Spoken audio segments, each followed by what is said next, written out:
Data जब complete हो जाए तो जहाँ पे वो स्टॉप रिकॉर्डिंग लिखा वहां पे आके क्लिक कर देना तो स्टॉप हो जाएगा। हेलो, ओके सही है।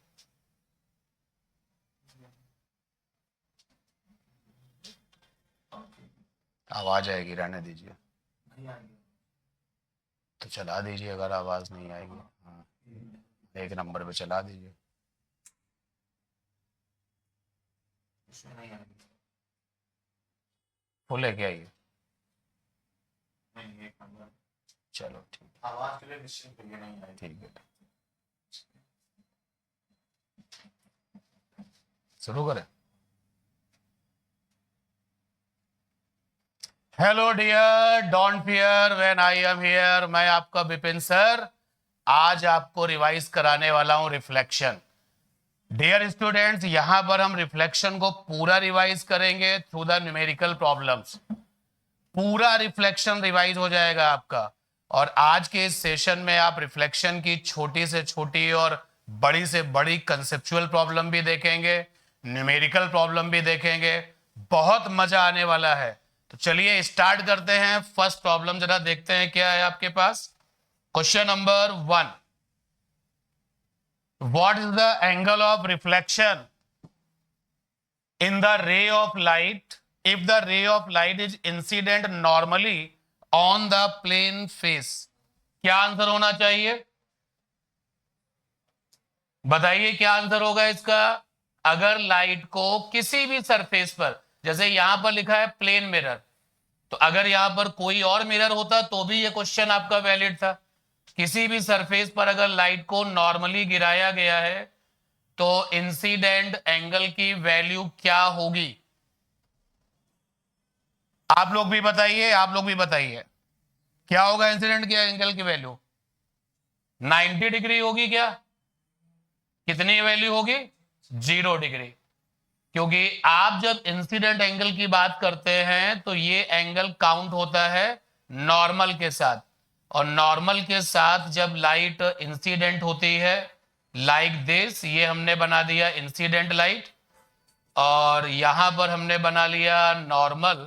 तो नॉर्मल के साथ में जब इंसिडेंट लाइट कॉन्साइड करती है तो इसको कहते हैं नॉर्मल इंसिडेंट, और आई की वैल्यू होती है 0। और इस केस में इकलौता ये सिंगल केस है जिसमें लाइट अपने रास्ते को क्या करती है? रिट्रेस भी करती है, यानी जिस रास्ते ये आएगी उसी रास्ते ये जाएगी। तो छोटा सा क्वेश्चन है लेकिन बहुत ही बेहतरीन प्रॉब्लम है, और इसका आंसर हो जाएगा 0 डिग्री, क्योंकि नॉर्मली इंसिडेंट का मतलब हो गया 0 डिग्री पर नॉर्मल के साथ लाइट बना रही है एंगल। अगर इसी क्वेश्चन में हम ये पूछ लेते कि आप ये जो नॉर्मली इंसिडेंट लाइट है वो मिरर के साथ कितना एंगल बनाएगी, तो आंसर क्या हो जाता? मिरर के साथ में नॉर्मली इंसिडेंट लाइट कितना एंगल बनाएगी, तो वो एंगल क्या हो जाता? 90 डिग्री। चलिए दूसरे क्वेश्चन पे चलते हैं। छोटा सा लेकिन बहुत ही इंपॉर्टेंट क्वेश्चन है। क्या है सवाल?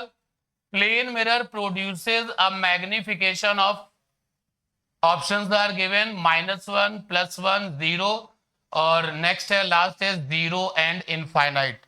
कितना मैग्निफिकेशन मिलता है प्लेन मिरर से? देखो, अगर हम बाकी लोगों की बात करें जो स्फेरिकल मिरर हैं, अगर हम लेंसेज की बात करें तो मैग्निफिकेशन जो है वहां पर लीनियर वाला मैग्निफिकेशन 1 के बराबर भी मिलता है, 1 से छोटा भी मिलता है, 1 से बड़ा भी मिलता है, मैग्निफिकेशन प्लस में भी मिलता है, मैग्निफिकेशन माइनस में भी मिलता है। प्लेन मिरर का मैग्निफिकेशन कितना मिलता है? क्या आंसर होना चाहिए? क्या आंसर होना चाहिए? यहां जो क्लास ऑफलाइन क्लास में बच्चे हैं वो भी बताएं और आप लोग भी बताएं डियर स्टूडेंट्स, क्या आंसर होना चाहिए? बाकी के जो आपके ऑप्टिकल सरफेसेस हैं +1 होना चाहिए। बाकी के जो ऑप्टिकल सरफेसेस हैं यानी कि स्फेरिकल मिरर लेंसेज, उन सबके लिए ये सिचुएशन होती है। पूरी ऑप्टिक्स में सिंगल इकलौता प्लेन मिरर ऐसा है जिसका मैग्निफिकेशन हर एक सर्कमटेंसेस में क्या रहता है? +1। कुछ भी कर लो, यानी कि अगर कोई आपसे ये कहे कि क्या मैग्निफिकेशन प्लेन मिरर का बदला जा सकता है किसी भी तरीके से, आंसर है नहीं, ये हमेशा +1 होगा। चाहे रियल इमेज बने तब भी +1 होगा, या फिर वर्चुअल इमेज बने तब भी +1 होगा। तो ये इस प्लेन मिरर की और इस क्वेश्चन की सबसे खास बात है कि बाकी लेंसेज में कुछ भी हो सकता है, कभी नेगेटिव मैग्निफिकेशन है, कभी पॉजिटिव है, लेकिन प्लेन मिरर में कुछ भी करिए मैग्निफिकेशन हमेशा कैसा रहता है, +1 रहता है। चलते हैं नेक्स्ट क्वेश्चन पर। Third number question. डियर, कुछ क्वेश्चंस रिफ्लेक्शन में ऐसे होते हैं जहां कोई फार्मूला काम नहीं करता, आपके अपना जो ज्योमेट्री है यानी जो डायग्राम बनाने की जो आदत है वो आपके काम आती है। देखिए क्वेश्चन को, एक लाइट है जो कि 10 डिग्री का एंगल बनाती है with the horizontal above it and strikes a plane mirror which is inclined at an angle theta to the horizontal. The angle theta for which the reflected light ray becomes vertical. अब ये question कैसे आएगा, जब आप रफली एक diagram बना लोगे। चेक करिए क्वेश्चन में क्या है। एक हमारे पास में प्लेन मिरर है जो कि इंक्लाइंड है थीटा एंगल पर, तो ये हमने लिया प्लेन मिरर, और ये हॉरिजॉन्टल से थीटा एंगल पर इंक्लाइंड है। ये प्लेन मिरर ले लिया और हॉरिजॉन्टल से थीटा एंगल पर इंक्लाइंड है। आगे क्वेश्चन क्या कह रहा है, एक लाइट की रे है जो 10 डिग्री पर आकर के गिरती है और मिरर पर आकर के गिरती है। ये देखिए एक लाइट ले आए जो इस मिरर पर गिर रही है, क्वेश्चन के अकॉर्डिंग 10 डिग्री का एंगल बनाती है हॉरिजॉन्टल से। क्वेश्चन को देखते रहिएगा। अब अगर आपको रे ऑप्टिक्स में डायग्राम वाले क्वेश्चन सही करने हैं, कभी भी गलत नहीं करने हैं, तो सबसे बड़ा जो की पॉइंट है वो क्या है, इंसिडेंट के तुरंत बाद नॉर्मल बनाया करो। ये लाइट आकर के 10 डिग्री हॉरिजॉन्टल से 10 डिग्री के एंगल पर गिर चुकी है, तुरंत हमने यहाँ पे नॉर्मल बनाया। जो नॉर्मल होता है वो प्लेन मिरर से 90 बनाता है, तो ये हमने बना लिया नॉर्मल, ये नॉर्मल बन गया। ये प्लेन मिरर से 90 एंगल बनाता है, ये प्लेन मिरर से 90 डिग्री पर, तो यहां से भी ये 90 होगा। फिर क्वेश्चन देखिए क्या कहता है, जो लौटने वाली लाइट है यानी जो रिफ्लेक्टेड लाइट है वो वर्टिकल हो जाती है, मतलब वो वर्टिकल लाइट ऐसे, ये आपकी लाइट वर्टिकल हो गई है। तो क्वेश्चन पूछ रहा है कि थीटा की वैल्यू क्या होगी।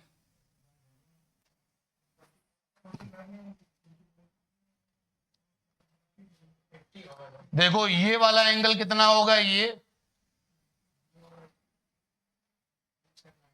पूरा 90 होगा, और जब ये एंगल पूरा 90 होगा तो ये कितना हो जाएगा, 90 से 10 माइनस तो कितना आ जाएगा, 80 आ जाएगा। और ये देखिए नॉर्मल है, नॉर्मल के साथ आने वाली लाइट अगर आई बनाती है तो लौटने वाली भी क्या बनाएगी, आई, यानी 2i इज इक्वल टू कितना हो जाएगा, 80। तो आई की वैल्यू कितनी हो गई, 40। थीटा निकालना है, थीटा कैसे निकलेगा, यहां से आप देखिए रिजल्ट, ये क्या हो जाएगा 90 माइनस थीटा, भाई ये पूरा 90 है तो ये 90 माइनस थीटा, और ये पूरा 90 है तो ये कितना आ जाएगा, ये देखो ये पूरा आपका क्या है 90, और ये इतना एंगल क्या आया 90 माइनस थीटा, तो ये कितना आ जाएगा थीटा। तो आई की वैल्यू और थीटा की वैल्यू क्या हो रही है, इक्वल हो रही है। तो अगर कोई क्वेश्चन डायग्राम के ऊपर बेस्ड है उसका कोई शॉर्टकट नहीं है, that depends upon your practice. एक बार इसी क्वेश्चन को फिर से डायग्राम बना के करते हैं। देखिए आपके पास में ये प्लेन मिरर है जो हॉरिजॉन्टल से एंगल बना रहा है थीटा, तो ये हमने थीटा एंगल हॉरिजॉन्टल से बना दिया। एक लाइट इस पर आकर के गिरती है जो हॉरिजॉन्टल से 10 डिग्री पर आके गिरती है, ये लाइट आ रही है हॉरिजॉन्टल से 10 डिग्री पर। ये अगर आपको रिफ्लेक्शन के ऐसे क्वेश्चन जिसमें कि डायग्राम बनना है उसमें कॉन्फिडेंस चाहिए तो इंसिडेंट के तुरंत बाद नॉर्मल बनाइए, कभी गलती नहीं होगी। ये हमने नॉर्मल बना लिया। अब लाइट जब लौटती है तो वर्टिकल हो जाती है। आप देखिए ये वाला एंगल क्या होगा, ये वाला एंगल क्या होगा 90, तो ये कितना हो गया 90 माइनस थीटा। और ये देखिए जरा सा ध्यान से, तो ये क्या है नॉर्मल और ये है मिरर, तो ये पूरा क्या होगा 90, तो ये एंगल कितना हो जाएगा थीटा। तो लौटने वाली लाइट नॉर्मल से कितना बना रही है थीटा, आने वाली भी कितना बनाएगी थीटा। और अभी हमारा ये वाला एंगल जरा देखते हैं कलर बदल करके जिससे कि विजन क्लियर हो। ये पूरा एंगल कितना है 90, 90 से ये 10 हो गया हमारे, तो कितना आ गया 80, यानी कि 2 थीटा इज इक्वल टू कितना हो गया 80, थीटा की वैल्यू कितनी आ गई 40। एंड देयर इस क्वेश्चन का आंसर जब और कोशिश करेंगे तो एक आंसर इसका 50 डिग्री भी आएगा, 40 डिग्री भी आएगा और इसका एक आंसर 50 डिग्री भी आएगा। मैं आपको हिंट देता हूं, देखिए दोनों ही डिस्कशन में जब हमने मिरर लिया है तो पॉलिश नीचे कर दिया है। आप एक बार इसको ऐसे करिएगा, ये मिरर लिया और ऐसे ऊपर पॉलिश कर दीजिएगा और फिर ये हॉरिजॉन्टल से ये मिरर थीटा बना रहा है। और अगर आप कोशिश करेंगे तो इसका आंसर कितना आएगा 50 डिग्री।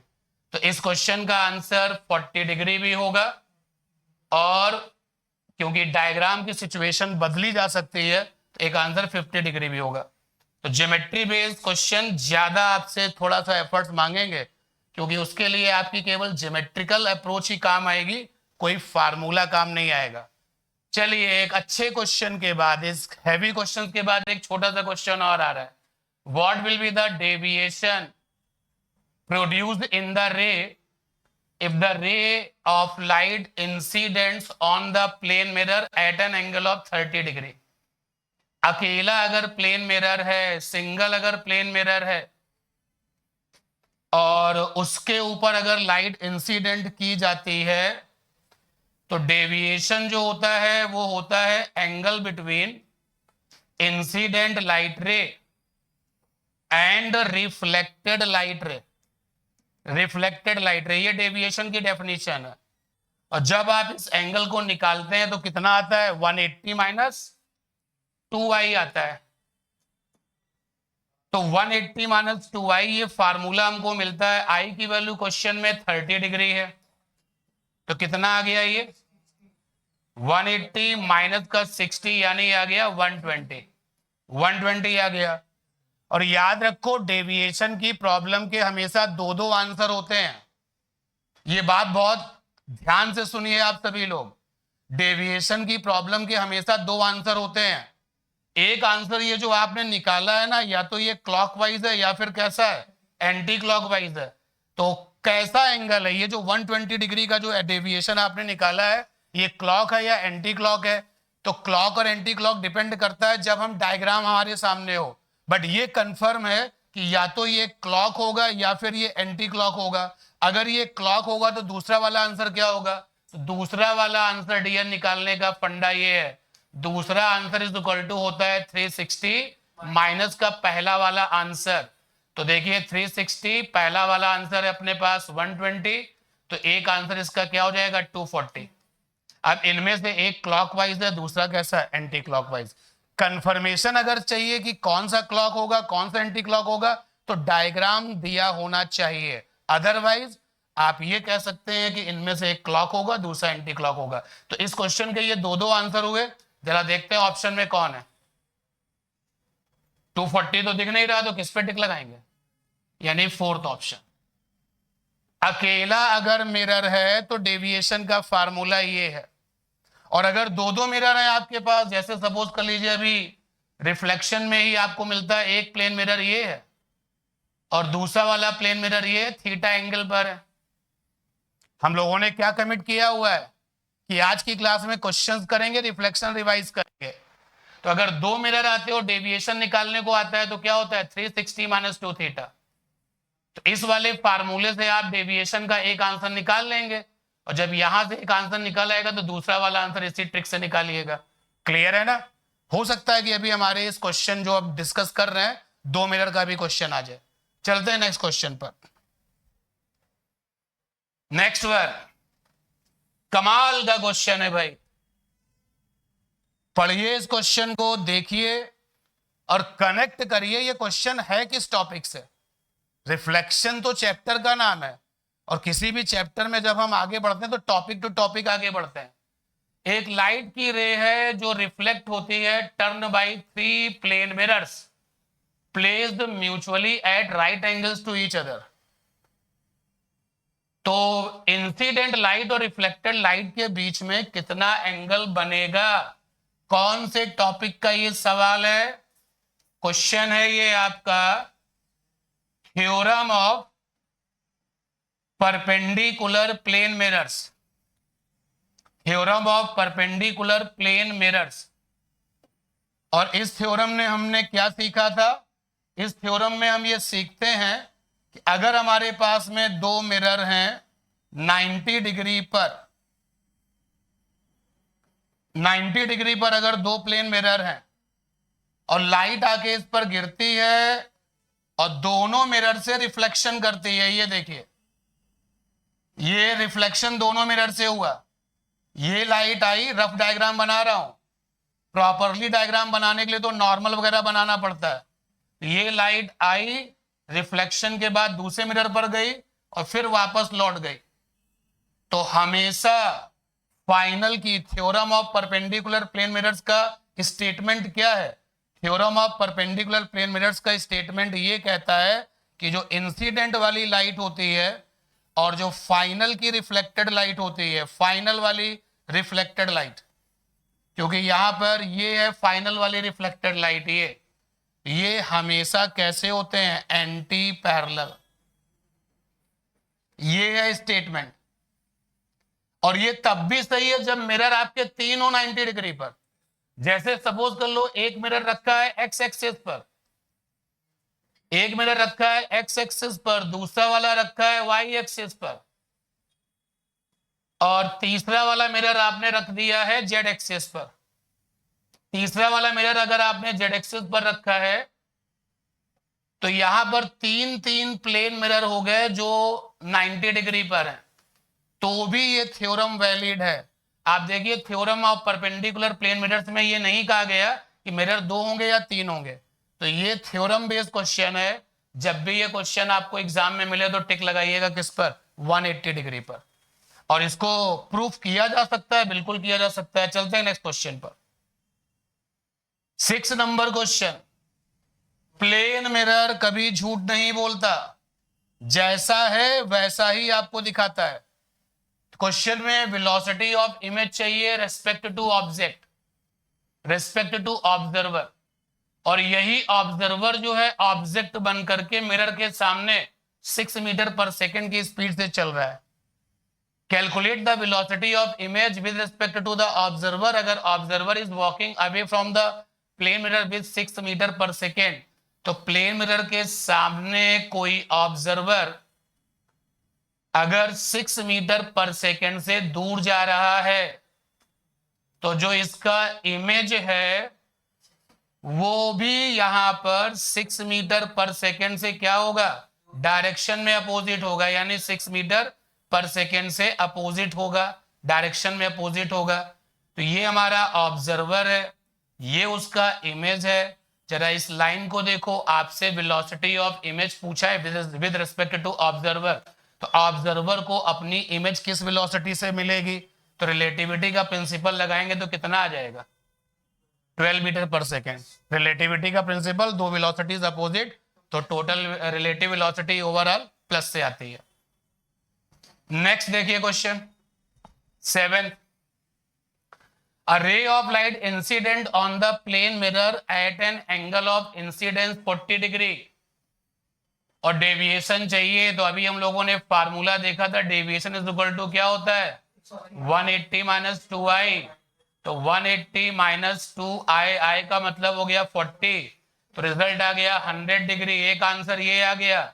दूसरा वाला आंसर कैसे आएगा? 360 माइनस पहला आंसर, तो ये आ जाएगा 360 माइनस का 100, तो कितना आ जाएगा? 260। अब आप चेक करिए ऑप्शन कौन सा? Third. Next, converging and diverging. ये मिरर में भी होता है, लेंसेज में तो होता ही होता है, ये मिरर में भी होता है। कन्वर्जिंग और डाइवर्जिंग नेचर। फिलहाल यहाँ क्वेश्चन में कह रहा है जो कन्वर्जेंस ऑफ कॉनकेव मिरर है वो can be decrease by dipping in.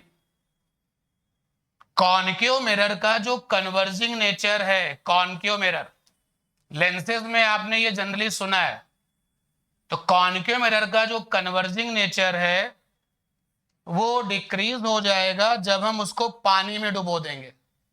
पहला ऑप्शन तो यही कह रहा है कि वाटर में डुबो देंगे तो क्या कन्वर्जिंग नेचर डिक्रीज हो जाएगा। दूसरा ऑप्शन कह रहा है ऑयल में अगर डुबो देंगे तो क्या डिक्रीज हो जाएगा। थर्ड आपसे कह रहा है कि दोनों में कर देंगे तो क्या डिक्रीज हो जाएगा। और लास्ट है नन। किस पे टिक लगना चाहिए? मिरर का कन्वर्जिंग नेचर या डाइवर्जिंग नेचर डूबने से क्या होगा, इंक्रीज या डिक्रीज। देखिए अगर मिरर पतला है, थिन है, तो नो चेंज, नो चेंज। और अगर मिरर आपका थिक है, थिक, तो depend upon nature of surrounding medium, nature of surrounding medium and material of mirror, material of mirror. But इस क्वेश्चन में आपसे कुछ कहा नहीं जा रहा है, हमेशा पतले मिरर के बारे में सोचेंगे। अगर मोटा मिरर है तो मोटे मिरर का नेचर बदल जाता है, बट कभी ये मत बोलना कि कन्वर्जिंग डाइवर्जिंग हो जाएगा या कन्वर्जिंग डिक्रीज हो जाएगा या डाइवर्जिंग इंक्रीज हो जाएगा। ये सब डिपेंड करता है कि मिरर किस मटेरियल का बना हुआ है और सराउंडिंग में कौन सा मीडियम। बट इस क्वेश्चन में यहां पर ऐसा कुछ स्पेसिफाई नहीं किया गया है, and that is why we consider पतला मिरर। और पतले मिरर का कन्वर्जिंग और डाइवर्जिंग सराउंडिंग पे डिपेंड नहीं करता, तो नन ऑफ दीज। लेकिन आंसर क्या हो जाएगा कि थिन मिरर का जो नेचर है, थिन मिरर जो नेचर होता है या कन्वर्जिंग या डाइवर्जिंग, थिन मिरर का जो फोकल लेंथ होता है ये सराउंडिंग मीडियम पे डिपेंड नहीं करता, not depend upon surrounding medium, not depend upon surrounding medium, चाहे वो फोकल लेंथ हो या उसका कन्वर्जिंग डाइवर्जिंग नेचर हो। क्लियर? नेक्स्ट क्वेश्चन पर चलते हैं। Check the 9th number question. Correct option पे टिक लगाना है। ऑप्शन करेक्ट है या इनकरेक्ट है, इस पे गलती होती है, चेक कर लिया करो कि क्या पूछा है, करेक्ट पूछा है कि इनकरेक्ट पूछा है। ऑब्जेक्ट को रखा गया है कॉनकेव मिरर के सामने जिसकी की फोकल लेंथ है 20, फोकल लेंथ है कॉनकेव की 20, और ऑब्जेक्ट को रखा गया है 40 सेंटीमीटर पर। सबको रटा होता है कि जो ऑब्जेक्ट का डिस्टेंस है वो फोकल लेंथ का डबल है, और अगर ऑब्जेक्ट का डिस्टेंस फोकल लेंथ का डबल है तो बराबर साइज की इमेज मिलती है, रियल इमेज मिलती है और इन्वर्टेड इमेज मिलती है, इनवर्टेड इमेज मिलती है। जरा देखिए कौन सा ऑप्शन ये कह रहा है। बराबर साइज की इमेज मिलती है, ये रहा, इन्वर्टेड इमेज मिलती है, रियल मिलती है, यानी कौन सा ऑप्शन होगा? फर्स्ट। क्योंकि आपको पता है कि ये जो कॉनकेव मिरर है आपने क्लास में किया हुआ है, ये इसका पोल हो गया। अगेन आई एम रिपीटिंग, कुछ नहीं कहता, हमेशा थिन मिरर के बारे में सोचेंगे, बात करेंगे। ये इसका फोकस हो गया पतले मिरर का, और इससे डबल डिस्टेंस पे जो पॉइंट होता है 2F, इसको सेंटर ऑफ कर्वेचर भी कहते हैं। यहां पर अगर ऑब्जेक्ट रखोगे तो ये होता है, तो कौन सा ऑप्शन हो जाएगा? फर्स्ट। 10th पर चलते हैं। Question number 10, which mirror should a boy use if he stands straight in front of the mirror at a distance of 30 centimeter away from it, और अपनी सीधी इमेज देखता है 1/6 of his real height। कौन सा mirror ये लड़का use कर रहा है? जो साइज ऑफ इमेज है ना वो ऑब्जेक्ट के साइज से कम है, ऑब्जेक्ट के साइज से कम है साइज ऑफ इमेज। देखो अगर वो प्लेन मिरर है तो वो झूठ नहीं बोलता। प्लेन मिरर के लिए आई और ओ कैसे होते हैं? इक्वल होते हैं। अगर वो कॉनकेव वाला मिरर है, कॉनकेव वाला मिरर, तो कॉनकेव वाले मिरर के लिए आई ओ के बराबर भी होता है, आई ओ से छोटा भी होता है और आई ओ से बड़ा भी होता है। जब आई ओ के बराबर होता है तो इमेज रियल होता है, आई ओ से छोटा होता है तो भी इमेज रियल होता है कॉनकेव वाले मिरर में, और जब आई ओ से बड़ा होता है तो इमेज रियल भी होता है और वर्चुअल भी होता है, दोनों ही होते हैं। अगर हम बात करें कॉन्वेक्स वाले मिरर की, तो कॉन्वेक्स वाले मिरर में अगर हम बात कर रहे हैं रियल ऑब्जेक्ट की, तो आई जो है वो ओ से छोटा होता है और इमेज कैसी होती है, वर्चुअल। अब जरा यहां पर आप देखिए क्वेश्चन में रियल लिखा है, क्योंकि ये इमेज रियल है और छोटी है, ये हो नहीं सकता। सिचुएशन को देखो, ये हो नहीं सकता, ये वर्चुअल देता, हो नहीं सकता, यानी कौन बचा, कॉनकेव, यानी ये वाला केस है, ये वाला केस कि आई ओ से छोटा है, इमेज कैसी है, रियल है, यानी कौन सा ऑप्शन, थर्ड ऑप्शन। ठीक है, नेक्स्ट 11th चेक करिए। 11 क्वेश्चन, करेक्ट ऑप्शन क्या है, law of reflection of light hold only for the plane surfaces. गलत बात है, जो रिफ्लेक्शन के लॉ होते हैं वो सभी के लिए होते हैं, ऑल सरफेसेस के लिए होते हैं। लिसन केयरफुली, रिफ्लेक्शन के जो लॉ होते हैं वो सारी सरफेसेस के लिए काम करते हैं, चाहे वो सरफेस प्लेन वाला हो या प्लेन वाला ना हो। हाँ, अगर सरफेस खुरदरा है, रफ है, तो वहां पे डिफ्यूज रिफ्लेक्शन होता है, लेकिन लॉज काम करते हैं। तो पहला वाला स्टेटमेंट तो गलत हो गया, क्योंकि हमें सही सिलेक्शन करना था। तो पहला स्टेटमेंट कह रहा है कि रिफ्लेक्शन के रूल केवल मिरर के लिए होते हैं, तो ये तो गलत हो गया, तो यहां लिख दिया आईसी, यानी इनकरेक्ट है। The size of virtual image can be measured by receiving it on the screen. क्या ये सही है, वर्चुअल इमेज का साइज स्क्रीन पर रिसीव करके मेजर कर सकते हैं, सही है, सही है, ये गलत नहीं है, ये सही है। एग्जाम्पल जरा देखो, मैंने पावर लेंस पहना हुआ है, ये तो ये वाला जो लेंस है, ये जो भी इमेज बनाएगा वो वर्चुअल है। मैंने इसको पहन लिया, इस वाले लेंस ने वर्चुअल इमेज बनाई, लेकिन हमारी आंखें जो है उस वर्चुअल इमेज को किस में बदलती हैं, रियल में, और रेटिना पर उसको बनाती हैं। तो भाई इसको पहनने के बाद मुझे साइज का तो पता चलता है ना, तो ये बात भी सही है। तो size of virtual image can be measured by receiving it on the screen, तो ये सही है, और हमको सही ढूंढना था, तो ये वाला ऑप्शन सही हो गया, यानी कि करेक्ट हो गया। आगे देखते हैं, plane mirror along form an erect image. ये क्या है, प्लेन मिरर अलोंग फॉर्म, इसका मतलब क्या है, plane mirror along form an erect image, और ये कह रहा है प्लेन मिरर में फॉर्म एन इन्वर्टेड इमेज।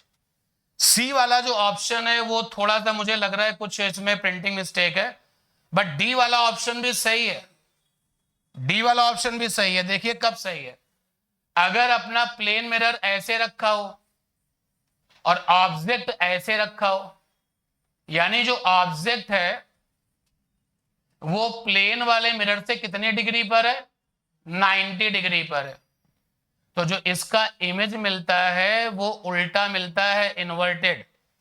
तो मे फॉर्म, हाँ सही है, इन्वर्टेड इमेज, तो ये सी वाला भी सही है, डी वाला ऑप्शन भी सही है। Plane mirror always form an erect image, ये सी ऑप्शन जो है, ये सी स्टेटमेंट है, ये कुछ प्रिंटिंग मिस्टेक है, always form an erect image. C option नहीं समझ में आ रहा है, तो हम इस क्वेश्चन में किसको टिक लगाएंगे, बी को टिक लगाएंगे, और किसको टिक लगाएंगे, डी को टिक लगाएंगे। सी क्योंकि हम समझ नहीं पा रहे हैं ये क्या कह रहा है, plane mirror always form an erect image. आप लोगों को समझ में आ रहा है ये स्टेटमेंट, कुछ always form, plane mirror always form an erect image, नहीं ये कुछ स्टेटमेंट कुछ गड़बड़ है। मतलब क्या है, प्लेन मिरर्स अलोंग्स फॉर्म एन, नहीं इरेक्ट का तो मतलब सीधा है, चलो कोई बात नहीं। तो ये स्टेटमेंट में कुछ मुझे गड़बड़ लग रहा है, कुछ अगर हो तो आप लोग बताइएगा, मैसेज करिएगा, कमेंट्स करिएगा। इस सारे ऑप्शन को चेक करने के बाद हम बी पे भी टिक लगाएंगे और डी पर भी टिक लगाएंगे। नेक्स्ट जरा देखते हैं question number 12। Check the question number 12। Plane mirror along the positive x axis रखा गया है, facing along positive y axis. जितनी लाइन हमने पढ़ी अगर उसको लेकर के डायग्राम बनाए तो ये हो गया एक्स एक्सिस, और ये प्लेन मिरर रखा गया है ऐसे, यहां पर रखा गया है, और प्लेन मिरर के रिफ्लेक्टिंग सरफेस के सामने ये वाई एक्सिस है, ठीक है। एक ऑब्जेक्ट x बराबर y पर रखा गया है। x बराबर y का मतलब क्या होता है? x बराबर y का मतलब होता है 45 डिग्री, और लंबाई वाला ऑब्जेक्ट है, लीनियर ऑब्जेक्ट है। तो एक लंबाई वाला ऑब्जेक्ट जो है यहां रखा गया है, तो इसको रखते हैं लंबाई वाले लीनियर ऑब्जेक्ट को।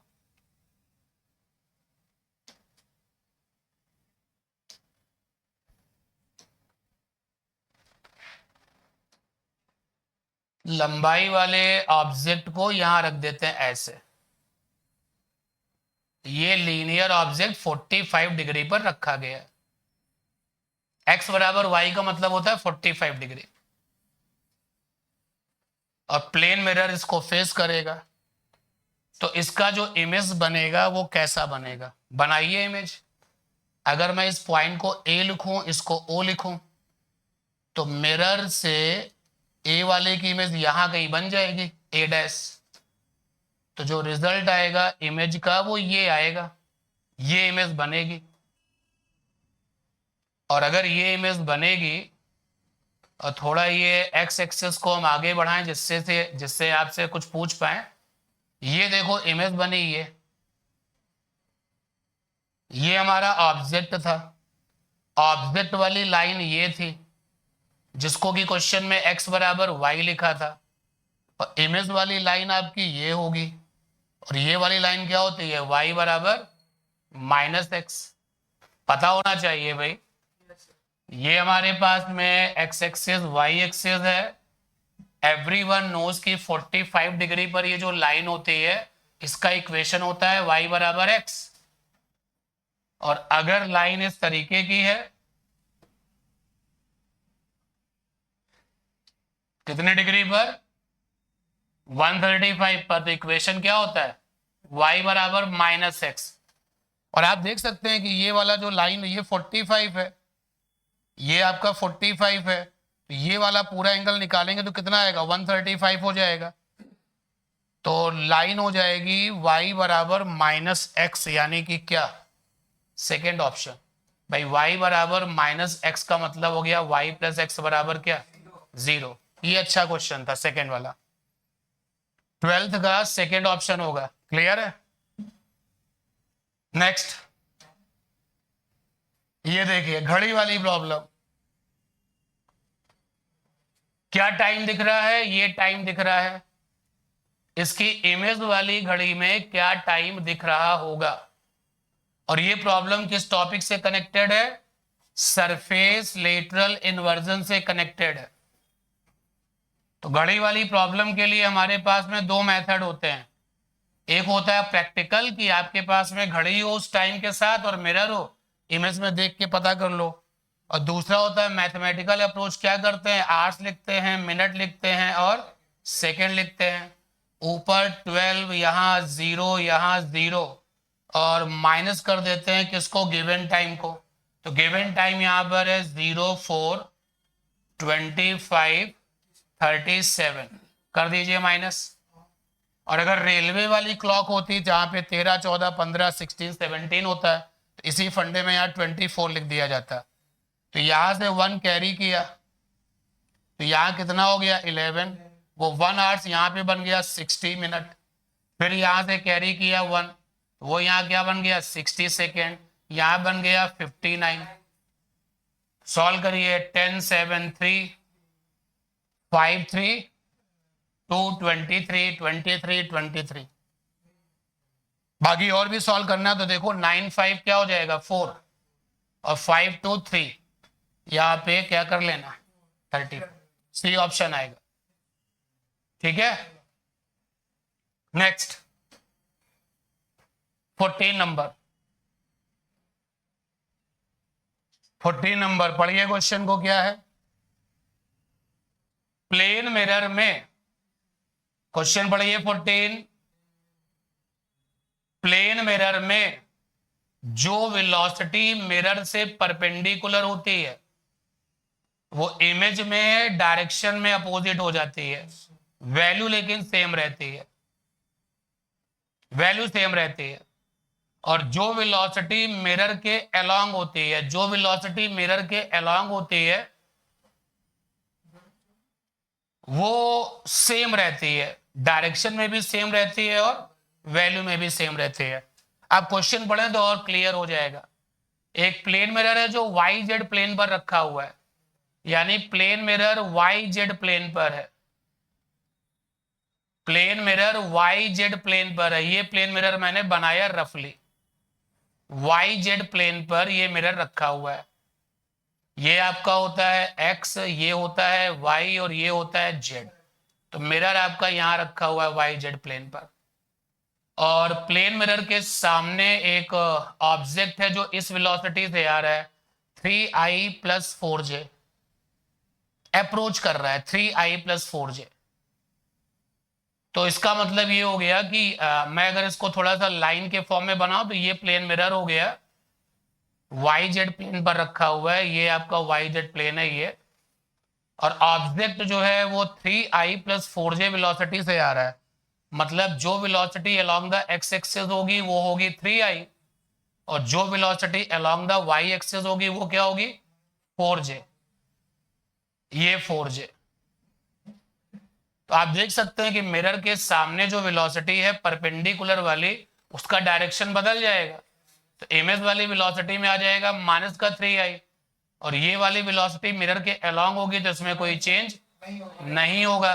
तो वेलोसिटी में केवल आई वाला चेंज होगा। कहां दिख रहा है, फर्स्ट ऑप्शन दिख रहा है। ठीक है, मतलब मेन पॉइंट आपका ये था, ये कॉन्सेप्ट था, इसी पर बेस्ड ये क्वेश्चन था। 14 के बाद जरा नेक्स्ट देखिए 15 नंबर।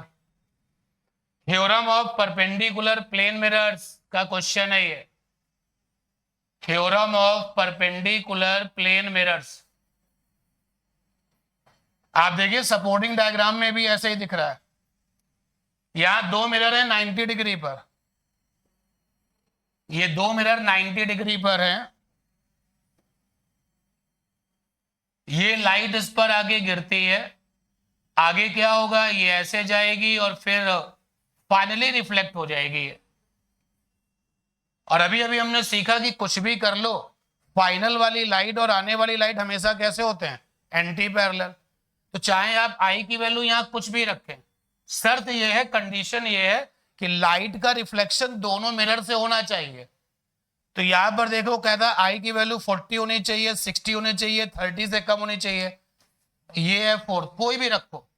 बट आई की वैल्यू जो भी यहां पर होगी 0 और 90 के बीच में, सिचुएशन ऐसा है, सेटिंग कुछ इस तरीके से करिए कि रिफ्लेक्शन करने का मौका दोनों मिरर को मिलना चाहिए।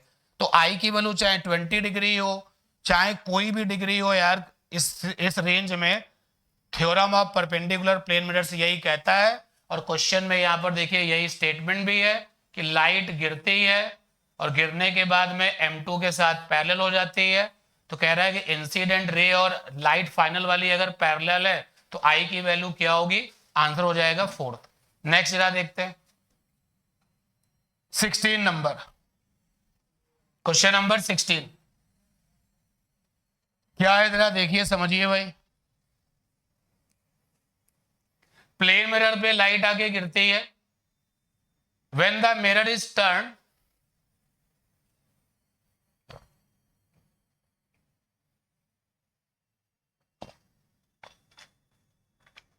about an axis at right angles to the plane mirror through 20 degree. The angle between the incident ray and the new reflected ray is 45 degree. The angle between the incident ray and original reflected ray is. बढ़िया question है, बताएं क्या answer होगा। Question में ये जो सबसे important बात है उसको जरा मैं अंडरलाइन करता हूं। ये जो लिखा हुआ है,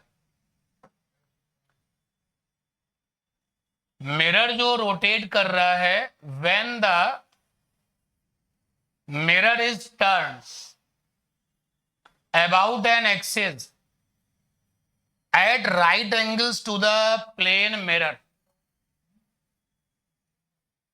through the 20 degree। यानी मिरर को जो घुमाया जा रहा है, मैं आपको ऐसे बताता हूं। सपोज दैट ये आपका मिरर है, ये मिरर रखा है और रोटेशनल एक्सिस जो अंडरलाइन है उसी पर क्वेश्चन है आपका। When the mirror is turn about an axis, mirror को घुमाया जा रहा है ऐसे, ये देखिए ये एक्सिस हो गया और मिरर को ऐसे घुमाया जा रहा है। सब जानते हैं जब मिरर को ऐसे घुमाया जाता है तो कहीं कुछ भी नहीं बदलता, यानी घुमाने से पहले जो इंसिडेंट लाइट होगी और जो रिफ्लेक्टेड लाइट होगी, लीजिए आप जरा सिचुएशन को समझ लीजिएगा। ये आने वाली लाइट मान लेते हैं ऐसे लाइट आ रही है और ये लौट रही है और ये नॉर्मल है। हमने मिरर को घुमा दिया, ये देखिए घुमा दिया, क्या आने वाली लाइट और लौटने वाली लाइट की सेहत पर कोई फर्क पड़ेगा? नहीं पड़ेगा। और क्वेश्चन ने आपको जो है घुमाने के लिए, यानी क्वेश्चन आपको घुमाना चाहता है, वो कहता है कि घुमाने के बाद में हुआ ये कि जो नई वाली रिफ्लेक्टेड लाइट है वो इंसिडेंट लाइट के साथ 45 बना रही है। हमें पता है इस सिचुएशन में कहीं कुछ बदलता ही नहीं है, यानी पुरानी वाली रिफ्लेक्टेड लाइट इंसिडेंट लाइट भी कितने डिग्री पर रही होगी? 45 डिग्री पर। तो आंसर क्या हो जाएगा? यानी कि सी ऑप्शन हो जाएगा। नेक्स्ट 17 नंबर, क्या कॉन्सेप्ट है 17 नंबर पे? क्वेश्चन पढ़ लीजिए आप। ये हमारे पास में पैरेलल मिरर का एक मिरर ये हो गया, दूसरा वाला मिरर ये हो गया। क्लास में हम लोगों ने जब इस कॉन्सेप्ट को किया है तो दोनों मिरर के बीच में गैप लिया था ए, बहुत सारी इमेज बन जाती हैं। तो इस वाले मिरर के पीछे जो एनवा इमेज है और इस वाले मिरर के पीछे जो उसका अपना एनवा इमेज है, दोनों का जो nth इमेज है, उन दोनों nth इमेज के बीच में जो गैप आया था वो आया था 2na। ये कॉन्सेप्ट है। हमें ये पता है कि पैरेलल मिरर के बीच में अगर ऑब्जेक्ट रखा जाएगा बहुत सारी इमेजेस बनती हैं। तो nवे इमेज ने, भाई इस मिरर ने भी अपने पीछे nवा इमेज बना रखा है, दूसरे वाले ने भी अपने पीछे nth इमेज बना रखा है, दोनों के बीच में गैप क्या होता है? 2na होता है। ये फंडा है। नाउ क्वेश्चन को देखते हैं। ऑब्जेक्ट को रखा गया है दोनों मिरर के बीच में। क्लास में जब हम लोग पढ़ रहे थे तो दोनों मिरर के बीच का गैप था a, यहां पे दिया है 2b, यानी a की वैल्यू हो गई 2b। Situated the mid point between the mirror, object दोनों मिरर के बीच में रखा हुआ है, ये लीजिए रख दिया। एनवा इमेज दोनों ने जो बना रखा है उनके बीच का गैप चाहिए। तो इसी फंडे को जब आप लगाएंगे तो 2 for 2, n माने इमेज का नंबर, क्वेश्चन में भी इमेज का नंबर n है, और a माने मिरर के बीच का गैप। तो यहाँ क्वेश्चन में कितना है? 2b। तो रखेंगे तो कितना आ जाएगा? 4nb। है कोई ऑप्शन? डी ऑप्शन है। ठीक है। यहां पर एक पॉइंट आपको और रिवाइज करा दें। जैसे अगर वो आपसे ये पूछता है, ये आपके पास में मिरर है, मान लो ये मिरर A है और ये वाला मिरर B है। A मिरर है, B मिरर है, तो इसने अपने पीछे इमेज बना रखी है, इसने भी अपने पीछे इमेज बना रखी है। तो कभी कभी क्वेश्चन इस तरीके का होता है, ये जो इमेज की डिस्टेंसेस है वो निकालो। ये पहली इमेज है, ये दूसरी इमेज है, ये तीसरी है, चौथी है, डॉट डॉट डॉट। सिमिलरली यहाँ पर पहली इमेज, दूसरी इमेज, ऐसे। तो अगर आपको ये डिस्टेंस ऑफ इमेजेस निकालना है तो फंडा ये रहता है, कॉन्सेप्ट ये रहता है, किसी भी एक मिरर से, यानी कि distance of images from any one mirror. इधर ऑफलाइन में किसी को पता है कॉन्सेप्ट अभी तो बताइए फ्रॉम एनी वन मिरर, किसी भी मिरर से अगर हमें डिस्टेंस ऑफ इमेजेस निकालना है तो क्या कॉन्सेप्ट यूज करते हैं? 1/f कैसे कर रहे हो यार, ये मिरर प्लेन है। तो फंडा लगाते हैं Na-x, ये इवन वाली इमेजेस के लिए, इवन इमेजेस के लिए, और फंडा लगाते हैं n-1 into a plus x, ये ऑड वाली इमेजेस के लिए, ऑड वाली इमेजेस के लिए।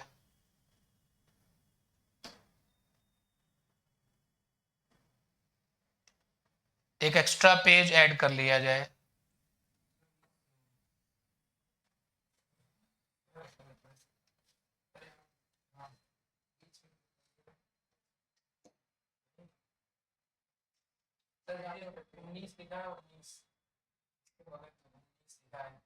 देख सकते हैं, एक सेकंड, 19 है ये, यहां पर क्लिक किया,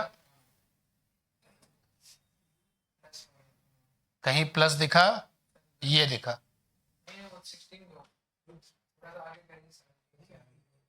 अब मैं यहीं से ही ऐड करना चाह रहा था, 17 के यहां पर ऐड कर दिया जाए। ठीक है, अब जरा एक क्वेश्चन देखते हैं जो बात बतानी है। ये मिरर हो गया आपका ए, और ये मिरर हो गया बी, और इनके बीच में जो गैप है वो 2 मिलीमीटर का है, और ये ऑब्जेक्ट है, सपोज दैट ये ऑब्जेक्ट है, और ए वाले मिरर से ये 1 मिलीमीटर पर है। या थोड़ा सा इसको चेंज करते हैं, ये जो गैप बिटवीन द मिरर है ये 8 मिलीमीटर का है, और ये आपका 2 मिलीमीटर है। और हमसे पूछा गया ए ने जो अपने पीछे इमेज बना रखी है, पहली 3 इमेजेस की डिस्टेंस चाहिए।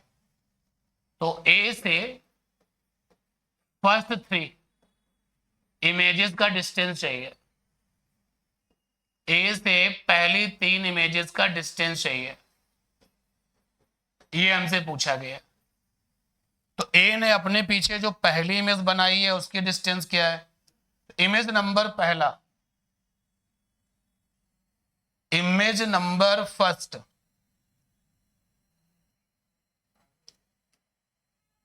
Image number first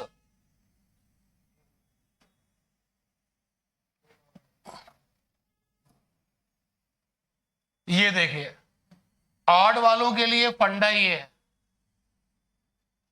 n-1 a plus x. n यहां पर इमेज का नंबर होगा, a मिरर, दोनों मिरर के बीच का गैप होगा, और x डिस्टेंस ऑफ ऑब्जेक्ट होगा मिरर से, जिससे कि हमें डिस्टेंस ऑफ इमेजेस निकालनी है। यहां पर ये रिजल्ट एक बार हम लिख देते हैं। तो पहला इमेज, ऑड वाले इमेजेस के लिए हमारे पास फंडा है n-1 a प्लस एक्स, ये फंडा है ऑड वालों के लिए। इवन वालों के लिए फंडा रहता है Na-x। तो सबसे पहला इमेज, तो ए से पहला इमेज, ए से फर्स्ट इमेज, तो फर्स्ट इमेज यानी कि नंबर 1 जो है ऑड में आता है, फंडा पिक किया n-1 a plus x. n माने इमेज का नंबर 1 हो गया, a माने दोनों मिरर के बीच का गैप 8 हो गया, और x माने जिस मिरर से हम डिस्टेंस ऑफ इमेजेस निकाल रहे हैं उस मिरर से डिस्टेंस ऑफ ऑब्जेक्ट वो 2 हो गया। भाई अगर आप b वाले से निकालते हो तो b के लिए x कितना हो जाता? 6 हो जाता। तो ये आपका आ गया 2 मिलीमीटर। अब सेकंड वाली इमेज a से जो बनेगी वो कितनी डिस्टेंस पर होगी? तो फंडा हो गया Na-x। n माने इमेज का नंबर वो 2 है, a माने गैप बिटवीन द मिरर 8 है, और x ऑब्जेक्ट का डिस्टेंस मिरर से जिससे डिस्टेंस ऑफ इमेजेस निकालनी है, तो वो 2 हो गया। तो यहां पर हो गया 16 - 2 यानी कितना आ गया? 14। और अगर हम कहते हैं कि सेकंड वाले मिरर से कितना डिस्टेंस ऑफ इमेज है, तो सेकंड वाले से जो ऑब्जेक्ट का डिस्टेंस है वो कितना? 6 है। तो जहां फार्मूला x है वहां पे 6 होता है। ए ने अपने पीछे जो थर्ड इमेज बनाया है वो कितने डिस्टेंस पर होगा? तो फिर से फंडा लगाया n-1 a plus x. n माने इमेज का नंबर 3 हो गया, a माने गैप बिटवीन द मिरर 8 हो गया, x की वैल्यू यहाँ पे कितनी है? 2 है। तो ये आ जाएगा 16 और 2 18 mm। तो यानी कि ए ने अपने पीछे थर्ड इमेज 18 mm पे बना रखी है, सेकेंड इमेज 14 mm पे बना रखी है और फर्स्ट इमेज 2 mm पे बना रखी है। तो वो जो क्वेश्चन हम लोगों ने किया है वो इससे भी कनेक्टेड था। मतलब वहां पर ये क्वेश्चन भी रहता है, जिन्होंने इस रिजल्ट को किया है वो इस क्वेश्चन को भी जानते हैं। एक बार रिवाइज करा दिया। 18th क्वेश्चन पर आ चुके हैं, ये लीजिए हो चुका है। ड्यूरिंग द डिस्कशन ऑफ आज की क्लास, अगर आपके पास में दो मिरर हैं, एक दूसरे से थीटा डिग्री पर है, लाइट ने दोनों से बारी बारी रिफ्लेक्शन किया हुआ है, तो टोटल डेविएशन का एक रिजल्ट होता है 360 माइनस 2 थीटा, और यहां से एक पहला आंसर आ जाएगा और दूसरा आंसर डेविएशन का निकालने के लिए क्या करते हैं 360 माइनस पहला आंसर। तो यहां पर 360 माइनस 2 थीटा कहीं दिखा, ये रहा सी ऑप्शन। तो 18 आपका फार्मूला बेस है। 19 नंबर क्वेश्चन, ये अच्छा क्वेश्चन है, हैवी क्वेश्चन है, क्योंकि इस क्वेश्चन में ऑब्जेक्ट को प्रिंसिपल एक्सिस पे अलोंग में रखा गया है। ये ऑब्जेक्ट ऐसे रखा हुआ है इस तरीके से, ऑब्जेक्ट को प्रिंसिपल एक्सिस पे ऐसे रखा गया है। जनरली हमारी आदत क्या होती है कि लंबाई वाला ऑब्जेक्ट है, कोई भी मिरर है, कोई भी लेंस है, और हम ऑब्जेक्ट को ऐसे रखते हैं इस तरीके से। कितने तरीके के मैग्निफिकेशन होते हैं। अगर आपने लंबाई वाले ऑब्जेक्ट को ऐसे रखा है, यानी प्रिंसिपल एक्सिस से 90 डिग्री पर रखा है, तो मैग्निफिकेशन का नाम है लीनियर मैग्निफिकेशन। और लीनियर मैग्निफिकेशन स्मॉल वाला m, मिरर के लिए इसको निकालते हैं तो फार्मूला होता है I/O, एक फार्मूला होता है माइनस का V/U, एक होता है F/F माइनस U, और एक होता है F माइनस V/F। इतने तरीके से निकालते हैं। और जब लंबाई वाला ऑब्जेक्ट प्रिंसिपल एक्सिस पे लिटा के रखा जाता है, अगर लंबाई वाला ऑब्जेक्ट ऐसे रखा जाता है इस तरीके से, चाहे मिरर कॉनकेव हो या कॉन्वेक्स हो, तो जो मैग्निफिकेशन आता है उसको क्या कहते हैं, लॉन्गिट्यूडिनल मैग्निफिकेशन। और लॉन्गिट्यूडिनल मैग्निफिकेशन होता है ml। अब आप इस क्वेश्चन को देखें, कॉन्वेक्स का मिरर है, फोकल लेंथ 10 सेंटीमीटर है, लीनियर वाला ऑब्जेक्ट दिखाई दे रहा है ये आपको ए और बी, ये लीनियर वाला ऑब्जेक्ट ए बी ये है, और इसकी जो लेंथ है वो 5 सेंटीमीटर है, ऑब्जेक्ट की लंबाई 5 सेंटीमीटर है। मिरर की जो फोकल लेंथ है क्वेश्चन में वो 10 सेंटीमीटर है। तो यार जो इसकी इमेज बनेगी उस इमेज का साइज चाहिए। तो मुद्दा यहां पर ये है कि लंबाई वाला ऑब्जेक्ट अगर प्रिंसिपल एक्सिस पे लिटा के रखा गया है तो साइज ऑफ इमेज कैसे निकलता है, कैसे निकालेंगे। और कुछ दिया है, ये 25 सेंटीमीटर ऑब्जेक्ट का डिस्टेंस दिया।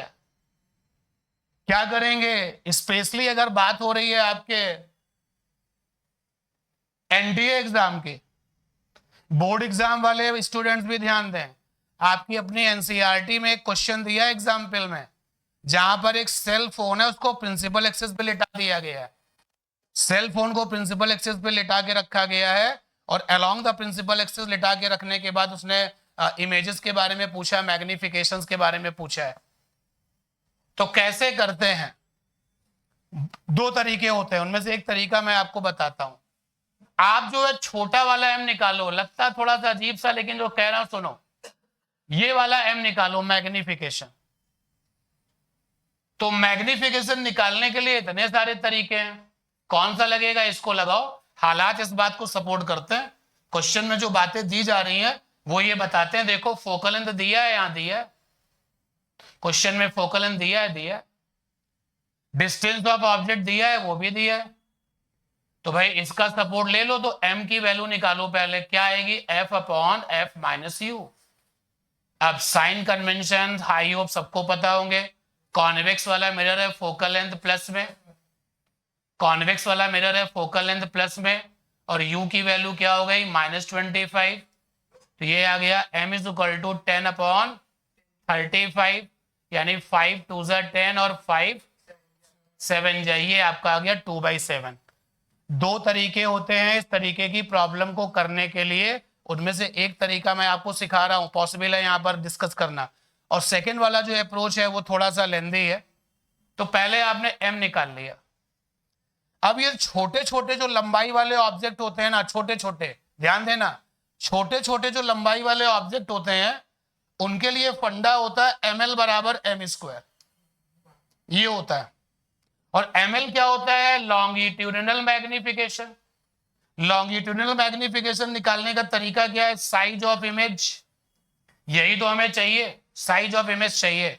तो यहां पे लिखा साइज ऑफ इमेज अपॉन में रहता है साइज ऑफ ऑब्जेक्ट। तो क्वेश्चन में जो साइज ऑफ ऑब्जेक्ट है वो 5 है, और यहां पर छोटा वाला m कितना आया है? 2/7, इसका स्क्वायर कर दिया। तो यहां से आप देखिए साइज ऑफ इमेज आ जाएगा 4/49 इंटू में 5, तो ये आ गया 20/49, मतलब वैल्यू जो आएगी वो पॉइंट में आएगी, ये हो नहीं सकती। लेकिन ये भी पॉइंट में और ये भी पॉइंट में, चेक करो कितनी आएगी भाई? 49, यानी कि 3 9 जा 6 टाइम तो जाएगी नहीं। कौन सा ऑप्शन आ रहा है? 3। एक तो ये तरीका है, और फिर अभी बहुत सारे डिस्कशंस होंगे इसी तरीके से।